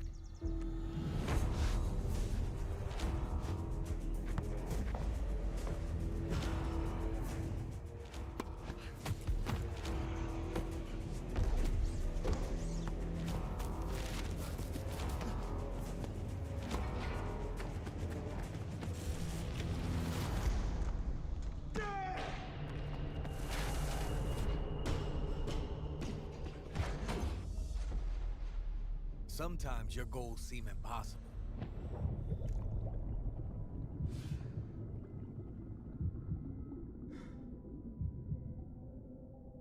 But together, we shatter limits.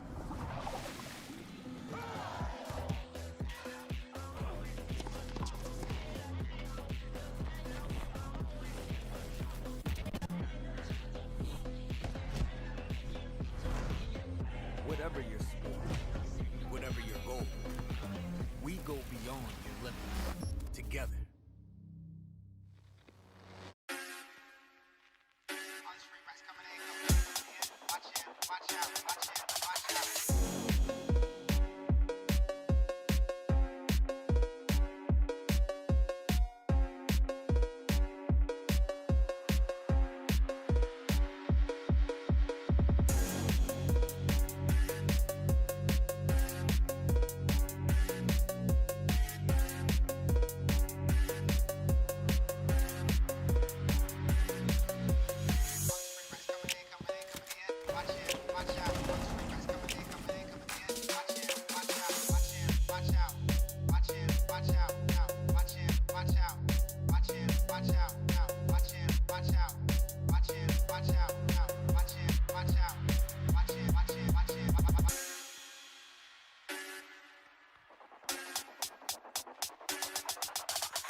We have a dream.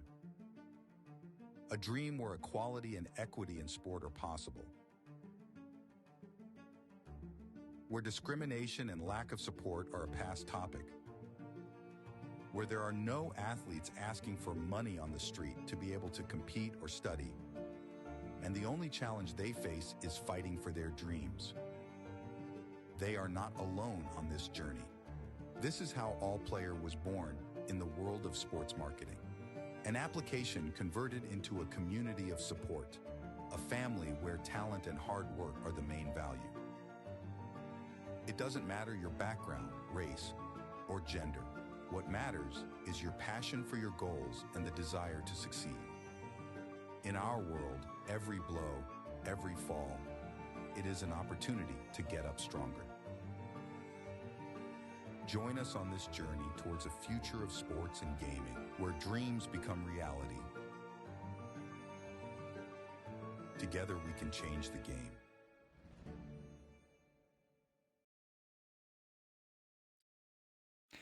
And with that, welcome back. We're still setting up the game, but that doesn't stop us from maybe quickly talking through some things, as we do have quite a bit to debrief, both you and me, over on that previous game, Clubhouse. It was the map pick of Lumina, and somehow ITB8 steal it away from them, and they end up going up 1-0. So we can quickly look through this. Well, yeah, let's talk about like ITB Academy winning on Lumina's map pick is absolutely huge, because we both I came into this thinking that they would both win their map picks respectively and go into the third, but there's still a chance, by the way, that Lumina Gaming do win on Skyscraper, but it's ITB Academy are going to be super happy taking that as they go into the next map, looking like they can enter in a quick 2-0. Yeah, definitely. I mean, this is now what we're looking at. Skyscraper is ITBA's map pick. They were very confident against NXT in the quarterfinals earlier on. So I have no doubt in my mind that the Academy team should have an opportunity to close this one out cleanly, knock Lumina down into the third, fourth placement match, and here we quickly have the bracket shown up again. Team 86 earlier today won against Rocks Horizon 2-0. Very clean match. A few rounds dropped here or there. Some promising signs from Rocks Horizon, but ultimately not enough to beat the winner of the groups.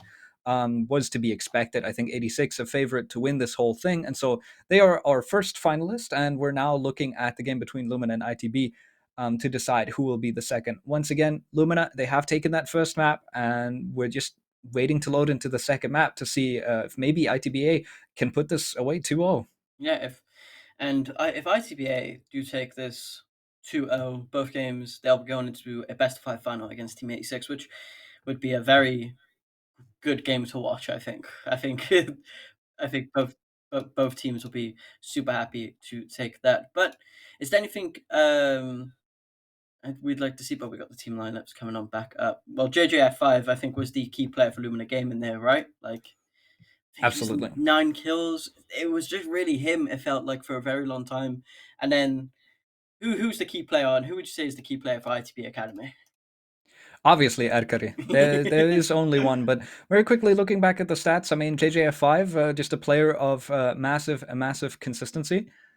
And React says currently, in terms of the stats, he's the best one. He's got a 1.3 KD for himself as well. He's playing the more aggressive operators. You can see him on that Oryx as well. He seems to prefer that at the very least. So at the moment, I'm kind of missing that. I'm missing that consistency from Lumina because I think they're a team that can perform across the board. JJF5 is the flashy player, and Reaxis, I think, is the consistent fragger.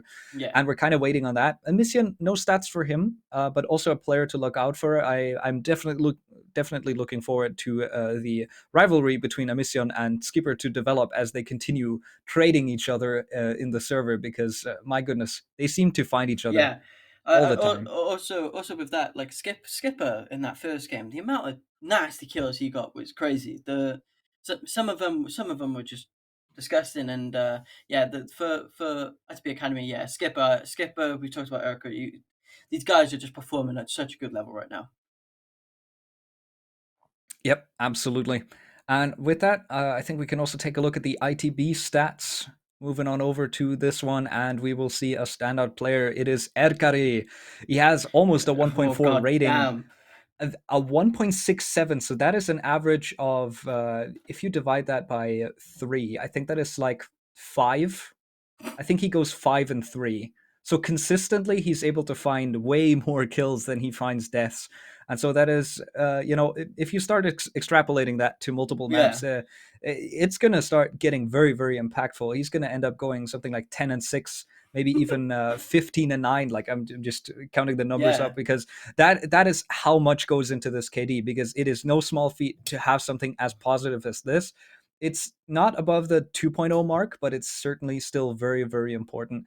And so lovely to see that. We'll quickly throw to the predictions again as well. Just gonna see. I've been right with my prediction.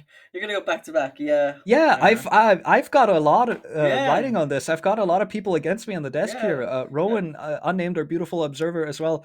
Not sure what Mark would root for, but you Mac, also going against me. Mac will just root for the winner because then he'll say he's always done it. True. So, yeah. He's the smart one. Not gonna lie. If you just say predictions afterwards, then it's easy. That's the smart one. Yeah. I am hearing on my ear he did go with ITBA, so I at least have one more in my camp. But that's easy to say now that they're up 1-0. Anybody could do that. And here we go. It's been a good game so far. We've seen some really cool stuff from both teams, and I know ITB Academy 7-4 kind of shows that they were kind of dominant, but like for the attacking side, Lumina Gaming, they did show some really cool stuff coming through. But like we're talking about, hopefully we get to see Lumina Gaming take this to the third map, beating out ITB Academy. But I don't think that will be happening. All right, I'm looking forward to this. We've got ITBA on their big prowess, on their preferred best of 3 map. It is Skyscraper, and it is ITB's map pick, as they will have to start on the attack. Lumina will at the very least get to pick the starting side. They choose to start on the defense. The map ban, or operator bans rather, are coming in, and I'm seeing a Twitch ban. All right, this is interesting, Lambchop. Yeah, this is the first time Twitch has been banned out this entire BO3 series from both games we have watched. So that's a different angle that we've seen come through from. Well, I mean, Lumina let me Gaming. tell you, she was not banned out in the quarters either. Just Yeah, so- no love for the French operators at the moment. Yeah, Both yeah. of them get taken out. We're not allowed to swear, but The Twitch it's- ban is interesting. Yeah, but Monty and Twitch, the French guys out of here. Get him out of here! Get him out of here! Yeah, ban Rook next. Yeah, ban Rook. Ah, okay, that's No. not Rook. That's Design. That's yeah. Yeah. Well, Rook. Japan, France, very close. No. You almost had no, it. No. Good try No? though. No. All right. No. Yeah.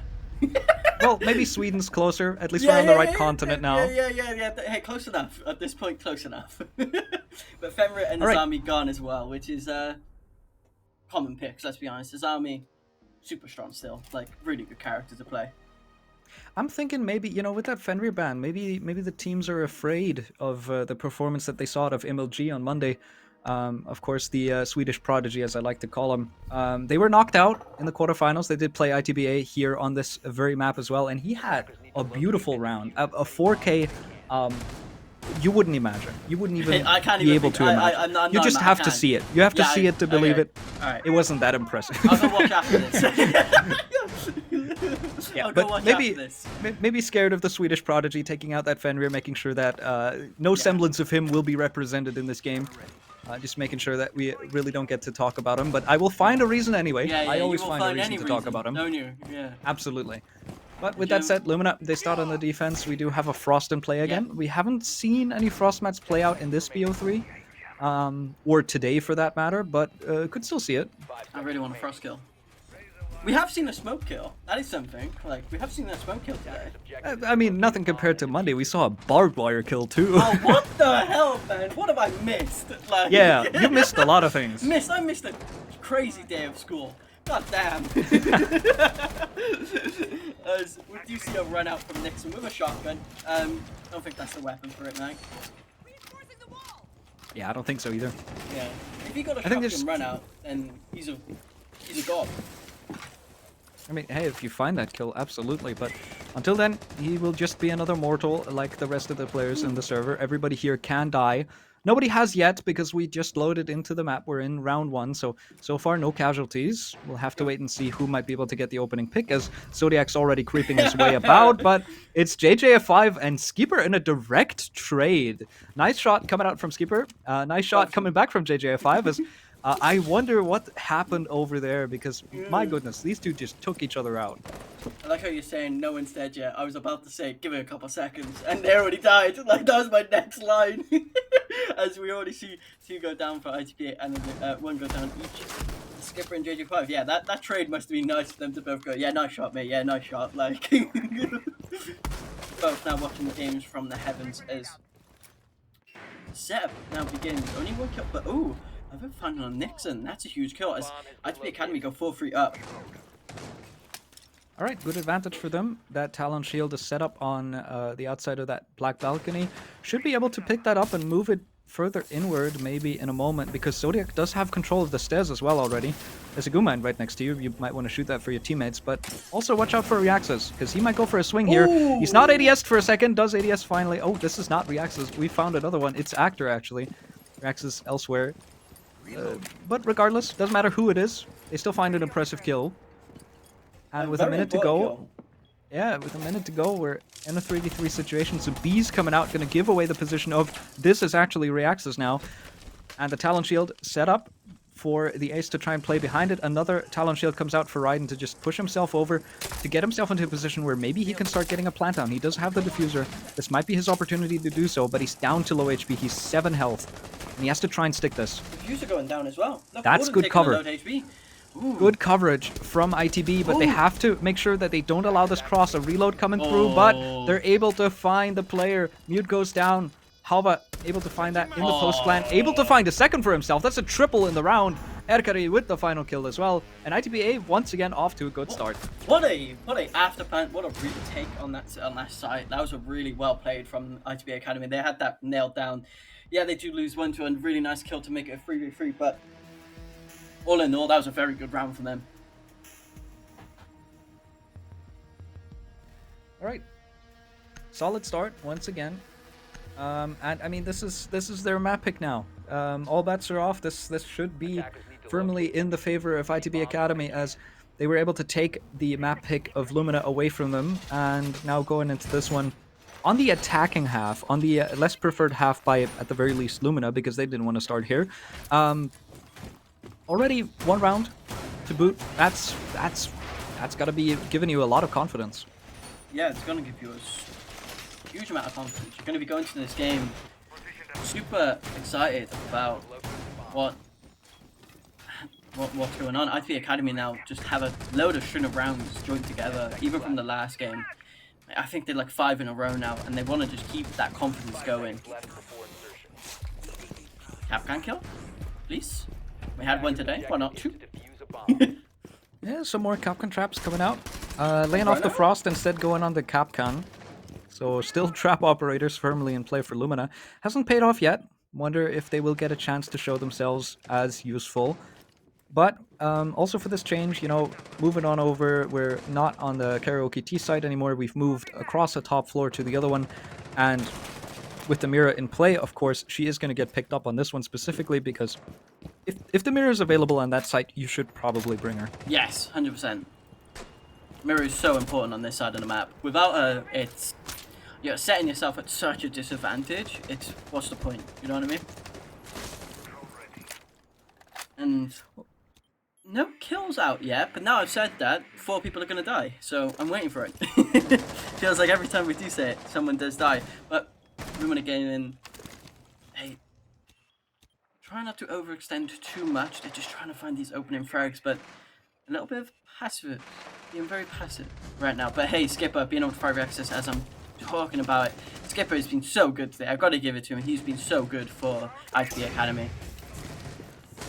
Yeah, he's able to find one more. Reaxis goes down early. That is a C4 off the board that may have become important later on in the round. And I do have to say, you know, the rounds are rather slow, just in comparison to what we saw between Rox Horizon and Team 86, because I think both of these teams, you know, number one, they're more evenly matched. Number two, there's just a lot of more respect, I think, coming up between the two teams, as opposed to something like Rox Horizon, because Rox Horizon don't seem to know what the concept of respect even is.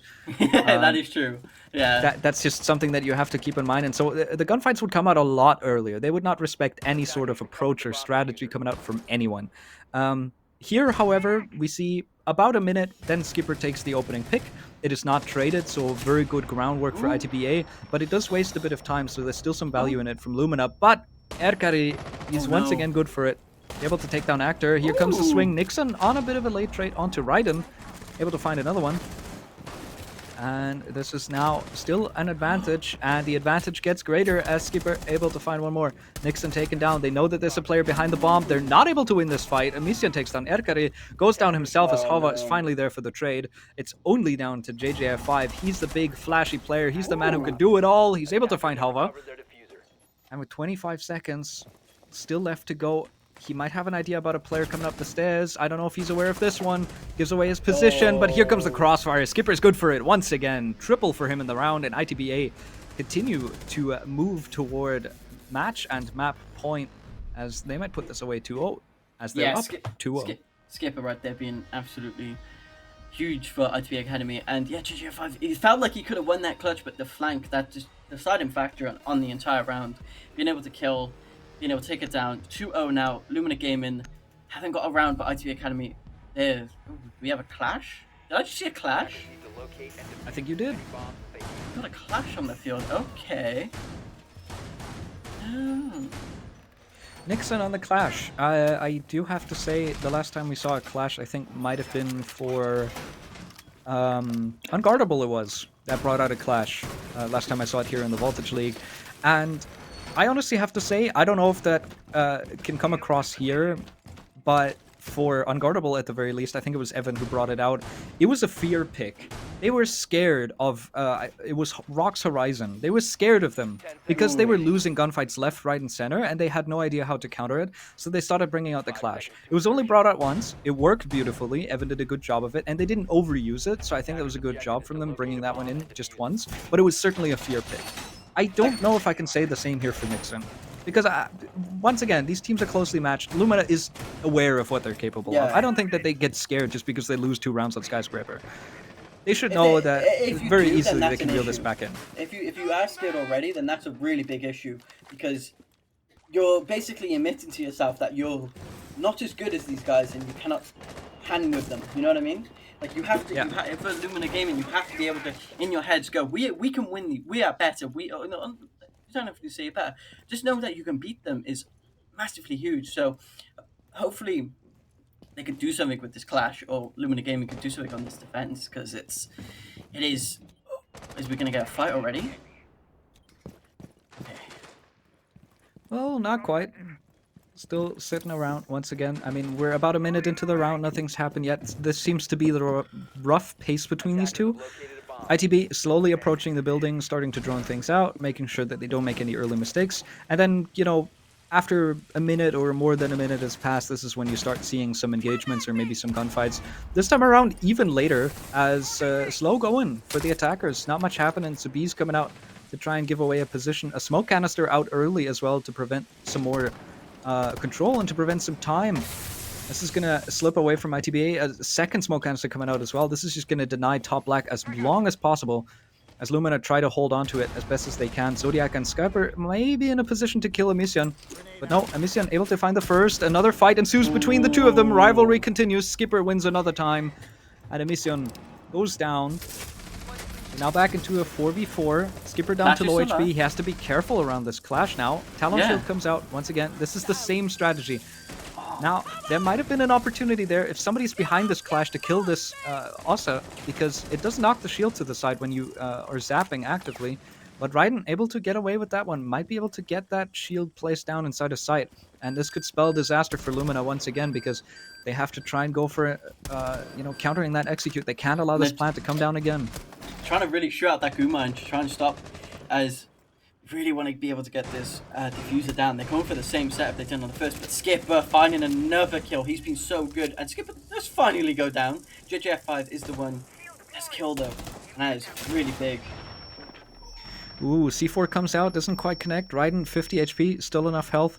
The clash is got the shield on the back, but that's just gonna allow Raiden to put the shield down. As Raiden, there we go, the swing out from Nixon will cost him his life as Reaxis is able to get one onto Halva, but won't be able to find the second as Erkari once again on the window. ITV Academy still in the lead, still ahead, still able to pull this one forward, and this is their map, and you can tell. Yeah, 100%. Goddamn, that setup they have to be able to take that site is so clean. I really love it. They have it nailed down to a goddamn science. They even with Clash, even with C4s, they're able to still get that diffuser down. And when you have Erica in that goddamn window, good luck lodging them out of it, because it's gonna take a lot. Attackers need to locate and defuse bombs. It's an unstoppable projectile. You've got ITBA just constantly moving forward, and there's nothing that Lumina could do about this other than maybe try to get out the way. And even that does not happen for them successfully, as in a post-plant situation, you're not going to be able to do much. This is so easy to hold in the post-plant. It is so difficult to retake, and so there's no opportunity yet for Lumina to try and find their way into this match. This is not their map pick. This is not where they wanted to go. No. But they do have some information on ITBA. They played this 2 days ago. If Lumina are smart, they will have definitely looked into this game. They should know how ITBA played against NXT at the very least, and I don't see much of a change-up. No. ITBA are still playing their game. They're still playing the same way as they were before, which is just consistent, slow, methodical siege that sets up for an execute. And what concerns me at the moment is that Lumina are not trying to disrupt that. They're just allowing ITB to set up all the puzzle pieces and then to assemble them. And there's just absolutely no disruption. And I'm just missing some aggression. Lumina needs some aggression here if they want to put up something against ITB. And there it is. That's what I'm looking for. Emision, Skipper, they match once again. This rivalry, it will be everlasting. And once again, Skipper, this time he goes down. This time Emision wins the fight. And we just trade for eternity. Has early advantage Lumina, and this might be important because the Demos is down. That's going to prevent them from maybe roam clearing, maybe hunting somebody. That is going to cost them a lot of time here as they try to clear Geisha. Yeah, this is that's going to cost them a huge amount of time. As now, ITV Academy, first time they've gone down, will they be able to recover? No, Rex is being able to kill Ridian as well. And all the kills are coming up for Lumina Gaming. Huge right now. Bit of a wall bang coming through, almost connecting onto JJF5, but I think there is a tiny bit of wall still left standing over there on T. As now, Erkari on the second attempt to try and move himself in, but gets taken down by Reaxis as well. However, finally able to get himself into the round, able to find one for his team, but too little too late, as it's a 1v4 now. It may not be a flawless round, but he's down to 26 health, and he's not really got much positioning to work with. He does not have Diffuser either. Yeah, this is looking real difficult for... Ooh, okay.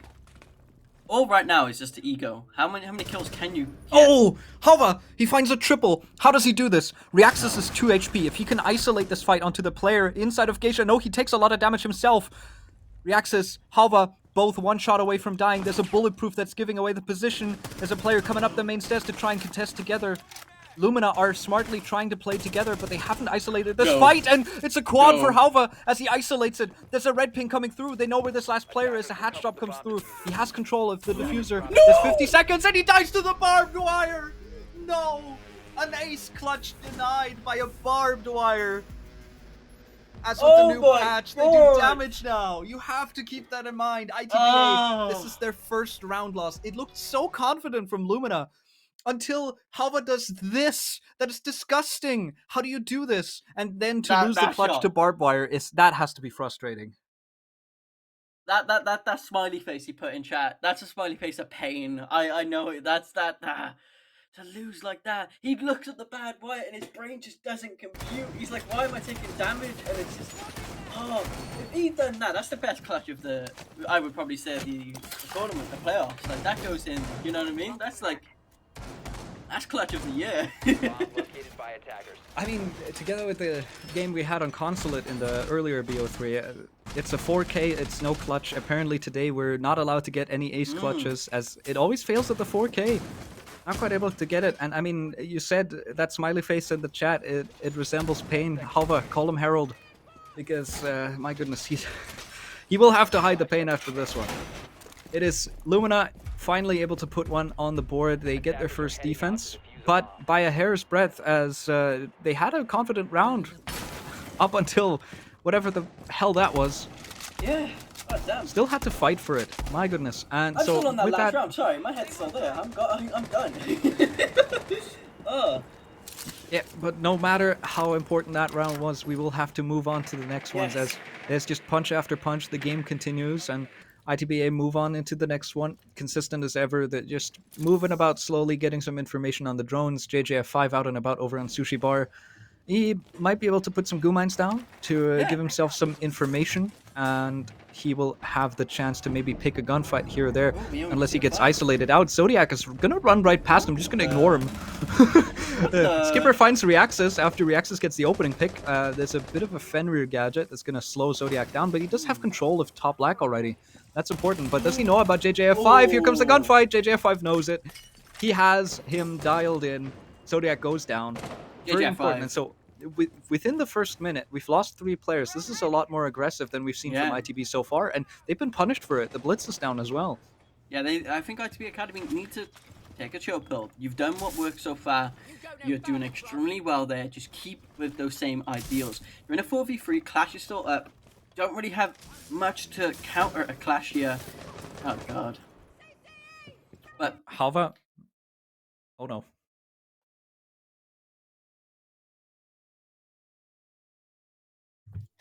All right, I think we might have lost the feed on the main game, which is very unfortunate. So you will have to come back to us for a bit. We're just as excited as you. I'm quite disappointed that we don't get to see that. We were like sinking in, getting like closer to the monitor. Well, I assume that the rest of the game is going to continue on without us, so at least that round will be played out. We'll have to wait and see how that goes. Very unfortunate for us to be dropped out at a time like this. It was, I think it was a 3v3. I was going to wait for Hava to try and pick a fight that was previously lost by one of his teammates, but with that said, we might just have to wait and sit this one out. For a second to figure out what's going to go on, but so far, we've seen some good stuff. ITB Academy, that clutch, I'm still on that. Sorry, my head's still there. If that happened, it's like you just call it quits, right? Like if that 1v5 happens, if you're Lumina, you're just like, you know what? It's not our day, is it? We just go on. We just move out. Like, Yeah, honestly, I mean that probably would have won ITB not just the round, but like the game. I think after that, like that's a mental killer. mentally Mm. you won that game. Yeah. But even with Halva dying, it's still way too close for comfort, and Lumina have to Mm. be shaking after that. Like this was way too close. But in good spirits, maybe with that barbed wire kill, you know, there's something positive to look at. You've got one round on the board. This second one, ITB was trying to pick up the pace, and they were punished quite harshly for it. Yeah. I'm curious to see how that's going to pan out, at least for the score. Because if Lumina can get a second here and rebound, that's once again the game is far from over. There's Yeah. two halves to this game, and just because it's ITB's map pick doesn't mean that they're guaranteed to win it. I mean, just look at what happened with Lumina. All right, I am hearing. So we may not have been present, but Lumina did win the game. What round? Well, the round. Let's not get ahead of ourselves. We missed the game, Let's not guys. get ahead. We missed the game. Apologies. Yes, no, we missed the round. Yeah. Lumina did win that. It's 2-3 now. I hope that we can get us back in as soon as possible. As soon as I hope quickly, that but yeah. reconnecting would be the best option. I'm just wondering if we can get the observer back in as fast as possible. Yeah, Until then, I like the pace change from ITB Academy, but the punish from Lumina was just so strong. It's like, let's not do this again. Let's just go back to what has been working. But And with that, I think we're back in the game. And Scapper is he's already found a kill. woo! Okay, Lumina Gaming, 3-2. Goddamn. Yeah. All right. I love to see this Lumina in the fight at the very least. But JJF5 on that vigil, I'm gonna hope he wasn't he had picking a a boss boss G. G. He had a boss No, G. He had a I'm- boss G. I know he did. I know for I'm a gonna fact press he X did. to doubt on that. I think the game is No, too no, close no. for any boss G enjoyers to be entering It's the game this JJF5, early man. on. I don't think he cares. That is a fair point to make. But regardless of what gun he had, he's dead He is now, dead, so it doesn't yeah. really matter. Skipper able to find that one, and moving in once again. Reaxis, he's just holding a bit of a position over on Drum. Skipper's not Skipper. aware of him. They have no idea that he was there, and Reaxis is able to get that one. A roaming Mira. Once again, I love these strategies. Yeah, Roman Mirror being able to catch up to Skipper Ash is gone down. And now they know exactly where Rexus is, but this is looking 1 minute 30 now. 4-4 for both teams. 4 alive for each team. And now slow, steady. They're just going to be able to try and move each other out of these positions, take these fights. As Lumina Gaming, they want to take this to 3-3, but ITB Academy, they had such a good start on this attacking side, and they want to close this off with a nice 4-2 going into the defending. I would have to assume that. Oh, Ooh! Erkari, there's a red ping coming out. All right, the player on the vert angles moves off at the wrong time, allows Erkari to get himself in. Nixon finds Halva in the meantime, but at the very least, Erkari is inside of the building. It's a 3v3, and we have a chance now for the Maverick to maybe open up some holes on that long reinforcement to get some angles over into Terrace. As Amissian gets, I think, frozen over by his teammate. Yeah. As there was a Zodo canister that came out right above him. But he has the potential for a C4. He might have the info on it. Almost catches Raiden. Yeah, Doesn't almost. quite. Raiden was still on that staircase. Not going to be able to find that. As now there's another Zodo canister coming out on that mirror window to try and deny these Hibana pellets. Will do so successfully, but it also takes out the Kite Claw for a bit. But Yeah. I think it will come back alive early enough since this is X-Kairos and they weren't going off Eric goes when it was down. frozen. Good shot from Amissian, a second one for himself as he finally gets taken down by Zodiac. Zodiac in a 1v2, spots one player, almost finds the connection, but finally gets taken down. Lumina, out of nowhere, this was a 3-0. And now Bring it suddenly we back. find each other at the half switch with a 3-3. Yeah, absolutely huge for them coming in, as now they're going to be super excited. Okay, we're on attacking side now, but ITB Academy, this is their map pick. We said the same for Lumina. What can they show us? What can ITB Academy show us on their defense right now? Well, fair is fair. This is ITB's half now because they got to pick this map, which means Lumina got to pick the defense first. Now ITB finally get their own opportunity on defense, and the question is, what will they do with it? because they seem to be very proficient at specifically attacking T and Karaoke, and unsurprisingly, on the defense, they decide that they themselves want to go here to try and defend it. Give it a shot. Yeah, and now ITB Academy, they're going to be kind of kicking themselves, I feel like. You had a great lead, you had a nice 3-0 cushion, and you could have pounced on that, you could have leveled on it, and now it's gone. That lead you've had is disappeared. You have to be you have to be really good as well. But this is map pick, so I believe they should have something for this defense. They should be able to show us something real nice. 5 seconds remaining. Yeah, the lead for ITB Academy evaporating, just like me with the heat that we had today outside. For me here, it was 30 degrees at one point, so certainly boiling in my own soup while the cast is going on. No opportunity to try and cool down because I mean we have a job to do. I've got a camera to be in front of, and I've got some light to It's for you beautiful people to see me. Yeah, but lights beaming. We got hotness on, but we got some water. We're good enough. We're gonna. Yeah, absolutely. So remember to Stay hydrate. hydrated. Water, very important. You don't want to evaporate like the lead of ITB Academy. So instead, get some water in you. And while we're talking about that, while I'm saying some nonsense, thank you. We've just got another slow approach. We might have had a half switch, but that doesn't mean that the teams are going to play any different. Nope. So Lumina on the attack, playing it similarly to ITB Academy, just taking it slow, trying to clear out somebody from a powerful position. They know where this mute is. They know where... That is huge. That is disgusting. Erkari, once again, another pick onto Reaxes. I'm not really sure how he keeps doing it so consistently. And he finds a second double kill. This is Erkari's spot as he finds a C4 as well. He's used every single piece in his arsenal. Where's the melee kill? Where's the melee? That's next, right? We're just waiting for a melee kill now as he's gotten a kill with the shotgun, gotten a kill with the SMG, a third one with the C4. He's just made Exip his own and a quad kill for him in the round. I said he's not the flashy player, and he clearly didn't like that. He really wants to prove me wrong and say, no, you know what, I can definitely frag. And here goes the swing. He's going to try and connect him to Emision as well. He knows he's got an ace waiting for him, but some damage done. This ARX hits like a truck. And he has to be careful that he doesn't get himself taken out. He's gonna come close to the shotgun. Oh, here comes the swing. He tries for it. No. And the trait instant comes out. Skipper just waiting for his friend to get to try and Skipper look at once again. A double jump out. It is Skipper, of course. Who else would it be to take down Emision? There is one player reserved for Skipper, and that is Emision. So I understand why the ace didn't come through, but him a lot, hasn't he? Yeah, so many 4Ks at the moment. No aces to try and finish this off, not even for our main man Erkari, but what matters is he finds himself a 4K, he finds himself all the kills needed to bring this one over the line, and we've got a lead for ITB Academy again. That is complete. We talked about like players having these like huge moments to be able to drag like them through, and that is huge. Erkari wasn't even like top fragging for the team. But he just went, guys, this is the reason I'm the difference maker for ITB Academy, and just lays down the law with a massive 4K. Like, yeah, and he rushes right past Halva and Skipper, who were both on 8 before that round, and just decides, you know what, I'm going to be the first one in double digits again, because nobody else is allowed to do this. I am the first one, and he's been doing it consistently. He did it on Clubhouse as well, so I'm not at all surprised to see him on double digits. Zodiac and Raiden are sat there like, guys, like, some kills? Yeah. Looking around like, some kill? No, alright, we'll just sit on site and do nothing. Because what's the point? Yeah, don't really have to do much. Good lead at the moment. They got the easy job, you know what I mean? And hey, you know what, Ryan and Zodiac, you guys will get your turn eventually.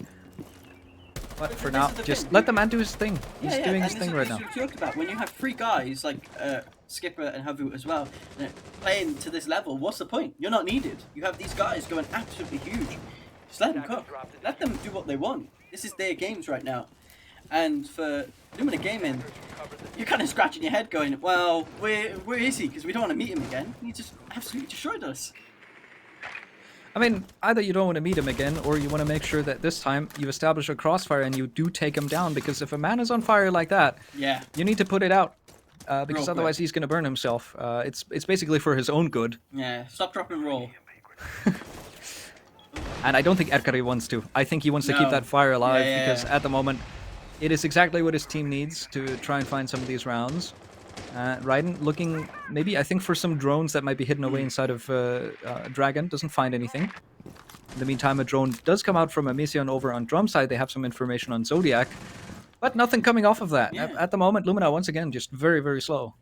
Yeah, like 140 in, no kills, but I feel like the kills are about to start rolling in as Lumina Gaming will have to start taking these fights as ITB Academy have a nice enough hold. A couple of roamers running around. You have Skipper below, I believe still with his C4, so you're going to have to try and remove him. You do not want him.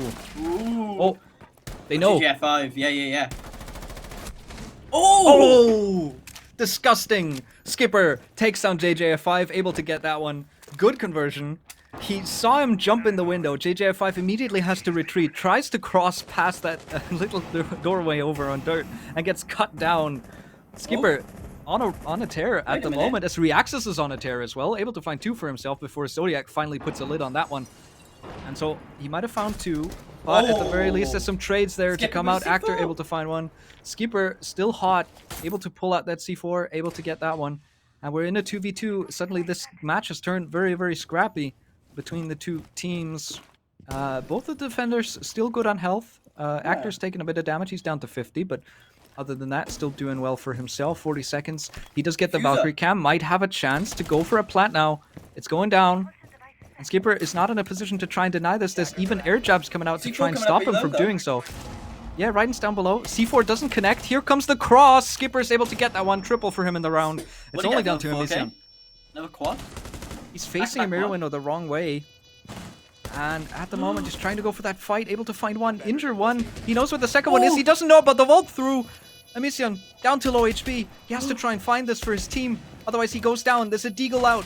There's an ARX reload happening, and he gets caught. The shoulder exposed. As Skipper is able to find that. A quad kill for him in the round. Another quad to boot. For this matchup, we just keep seeing the quads. No aces as of yet.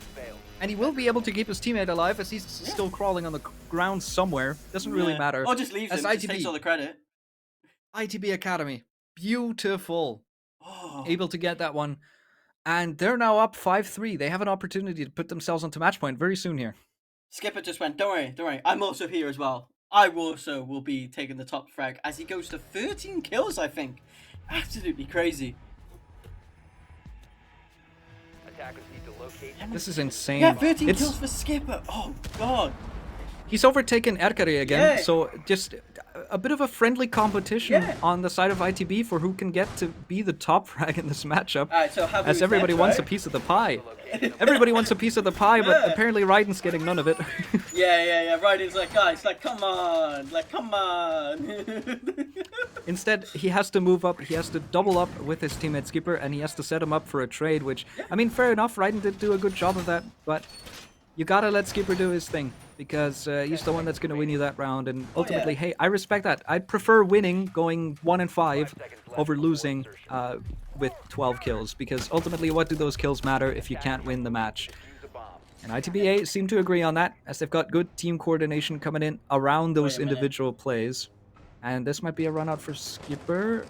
He's looking for an opportunity. He's going to sense it. He's going to try and see something's given over to him. Some red pings coming out. He doesn't commit to it. Backs off instead. But actually, Halva is moving into this position. They switched positions. Halva might go for this later on. Yeah, like how Skipper is using the good gun for Vigil as well.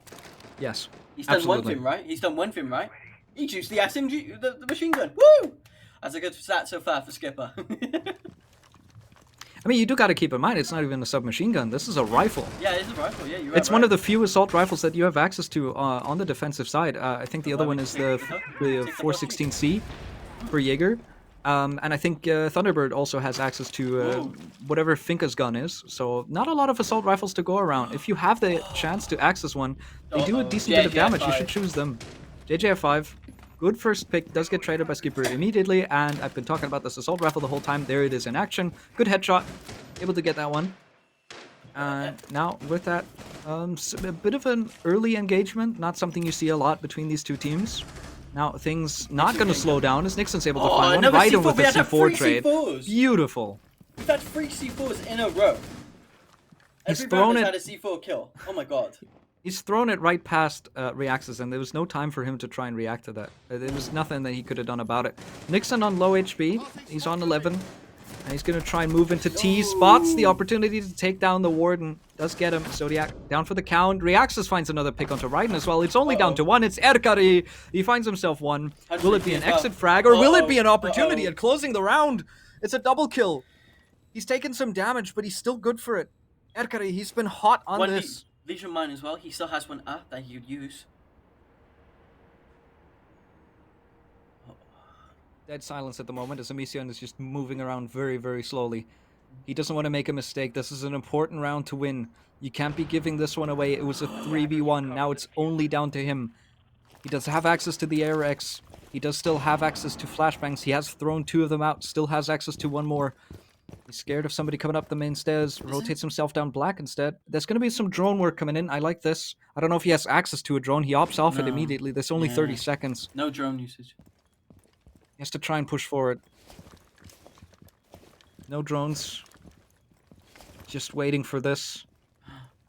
This is tense. Timer's ticking lower. He uses the last flashbang. He might have an idea. Erkari pops up. He doesn't spot him.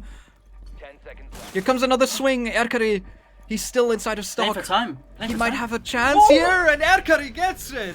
ITB Academy on match point. How did they do this? What the? We've had 4Ks, a 3K from these players. ITB Academy will not lose this game. They do not want to lose these rounds. They're having heroics and masterclasses from these players. Look at this. Oh.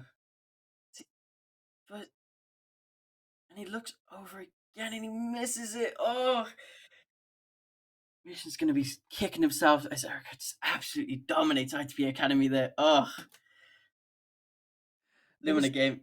Go on. He saw him too. Yeah. That's what concerns me. Like, Erkari was spotted multiple times. We saw him on the screen pop up, but just the tunnel vision too large for Emision to try and close this one out. Very unfortunate. But to be fair, Emision shouldn't have been in this position to begin with. This was a 3v1. Lumina, you need to work together. You know where he is. You lose 1 player to him. That's fine. Now you have 2 players left to set up a crossfire and kill him.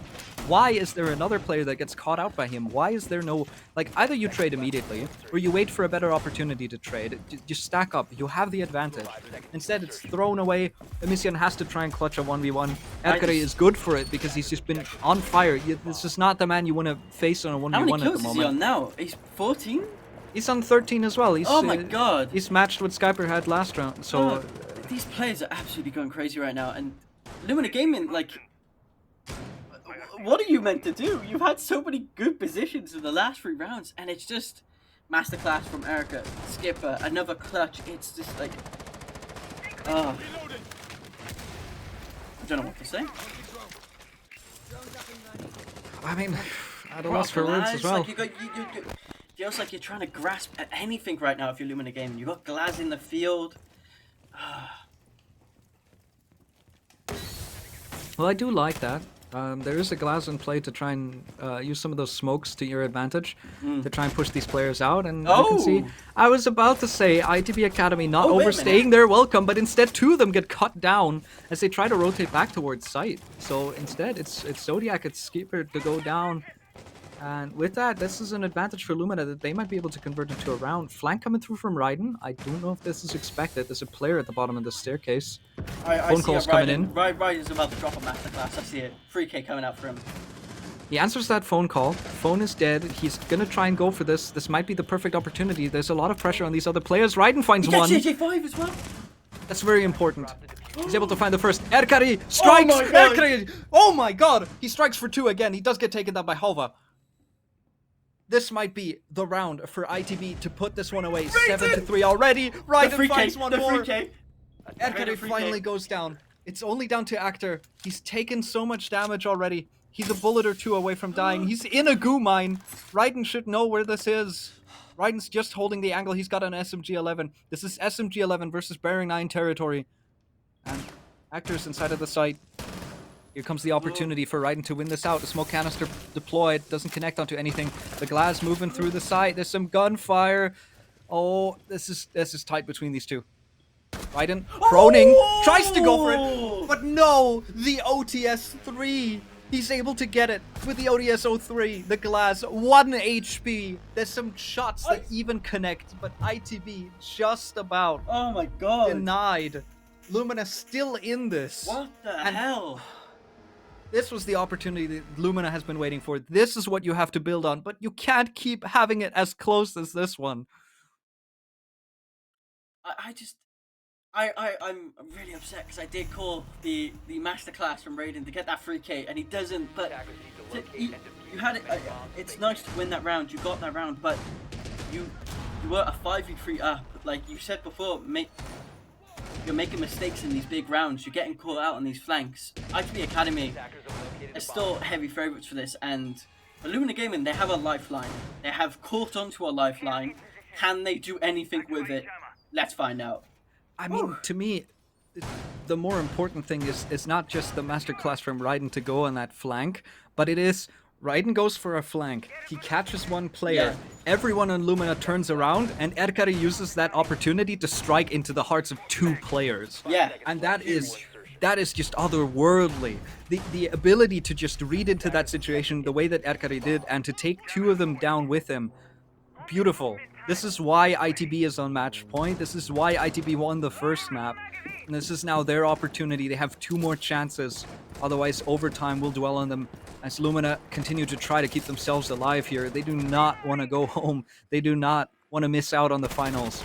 Because that is a lot of money that they can potentially get for themselves. A huge amount of money that they do not want to miss out on as watching Lumina Gaming clutch. They want to be able to get into this final still. They want to take us to the 3rd map, but ITB Academy are here. They're trying to building the wall back up. They're trying to stop this from happening. Alright, a shotgun in the hands of Raiden on this close angle. It might be beneficial as phone calls Skipper coming as out. well. Skipper is able to find the first one onto Reaxis. That's an important early pick. That's the Ash down for the count. If Lumina lose this, it might be off of the back of losing a player early. Amission's able to find one, goes down to low HP. Erkari down for the count. It's the man of the match, but he will find no more as Skipper gets taken down as well. JJF5 coming alive.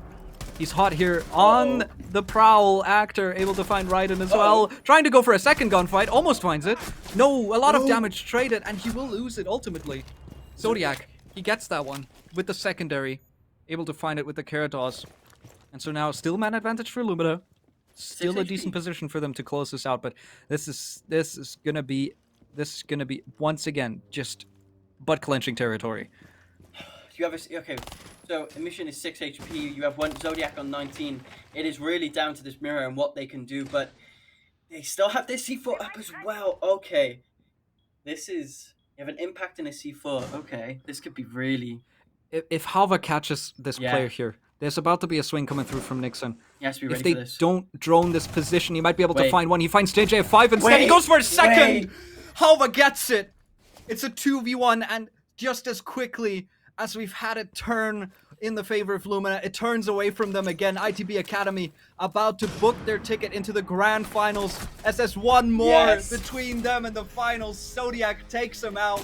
It is a 2-0. It is a clean sweep from ITB Academy. They do the exact same thing they did in the quarterfinals, and they're able to win this one 7-4. They go 2-0 into the grand finals, and Lumina will have to fight for 3rd. God damn, ITB Academy, absolutely huge, absolutely massive. They showed up today, actually, and pure dominated against Lumina. It's huge clutches in that second half there on that attacking side. We had 4? It felt like we had huge clutches all game. It was absolutely crazy. I'm just completely lost. And yeah, big up to from the gaming. You got this far, but you will be playing against Rocks Horizon in that 3rd place matchup, and ITB Academy, you will be playing against Team 86 in that grand final. That's going to be a good one. Alright, and with that, ITB Academy, just as clean as they went through the quarters, they go through this one as well. Some very, very lovely quad kills as we see the barbed wire kill in a second here again in the replay. Oh, God, that one again. So unfortunate. So unfortunate for Halva to die to that. And I mean, you just have to point it out, Erkari, absolutely the man of the match. and I can't wait to go for an interview with ITB Acad. Before that, just very quickly, we'll talk about one or two more points as it's back to us again. Hi, we've got Lamb Chop and me, and what a lovely game to be casting. Yeah, what a great game! Like that last map, that was absolutely crazy. That was absolutely crazy. I will say I got to give it to ITB Academy for taking that, and yeah, it was widely deserved. Yeah, and with that, we will have an interview coming up shortly. So we will throw it to a quick break, and I believe we do also have the giveaway coming up as well. So that will be together with the interview. So we'll take a quick break. We'll set everything up. We'll come back with the interview, and then after that giveaway as well. So stay tuned. Don't go anywhere. We'll be right back.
All right, and with that last match done and dusted, we also have, of course, an interview with the winners here. We've got Ryden from ITB Academy. Hey, how you doing?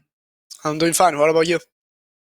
Doing good myself. Got to enjoy some very good Siege today, some very clean 2-0s. So definitely some favorites going into the finals. And so that is going to move right into my first questions. What are your plans going into the finals? I mean, just play our game and see how it goes. Like, just exactly how we approach every single game of the league. All right. No change of plans there. But another question I have is specifically for one of your players, Erkari. What do you feed this man to get these rounds? The man is insane. He's clearly the star player. Like, I keep saying it to every stream that like the team wouldn't be as good as if Erkari wasn't here. Sure, Leova is a great addition, but Erkari is just the GOAT. Yep, I can only agree with that. How do you feel about your opponents? Team 86, very decisive victory today. So is it a good opponent? Are you scared? Are you like happy about it? I mean, surely I'm not scared, but yeah, of course there are really good players. Like individually, they're gonna be a tough opponent, but no, not scared. All right. I mean, fair enough. And other than that, I think any VOD reviewing that you're going to go into with this BO5, and maybe for the map veto, if there's anything that you can say without revealing too much, obviously, for the BO5, because there's a lot of maps. You know, you have an opportunity to maybe go to some ones that are a bit more out there. I mean, we play every map at the moment, so like we're just gonna probably just call the analyst stuff, like all the stuff today, and see like where do they think we should go. All right. Good to know that. Other than that, I think you can take the stage for a bit. If there's anything else you would like to say, you can get it out now.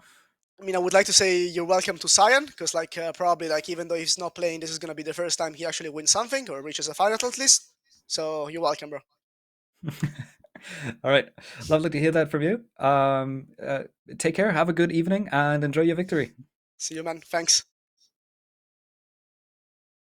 All right, and with that, I am back with Sir Lamb Chop, and of course, we are not done yet. The interview might be over, and Ryden, very lovely to get to hear some words from the winning team as well, as we've had Team 86, we've had Frecken here earlier. But before we go anywhere, we do still have some things to do, which is draw the winners of our quick little giveaway, and we will do that live right here. And the winners will get 2,670 R6 credits. That is sponsored by Ubisoft, and in the meantime, shout out to some of our other sponsors as well. Without this, the Voltage League wouldn't be possible as is. And so we should be able to spin the wheel here and decide a victor for this match.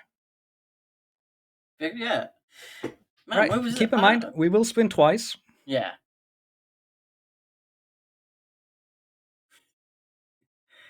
All right. So the first one gonna go to Crossstar 6. He's gonna win. So GG's for that one. Yeah, GG. I think also you contact over Discord, so just keep an eye out on that. Any of the winners, please. Yeah, absolutely. And join the Discord if you're not in the Discord already for Voltage. Yeah. And of course, it isn't just one. We will spin the wheel a second time, so still some more chances. As we might be landing on something interesting. Give it a second to load. There we go.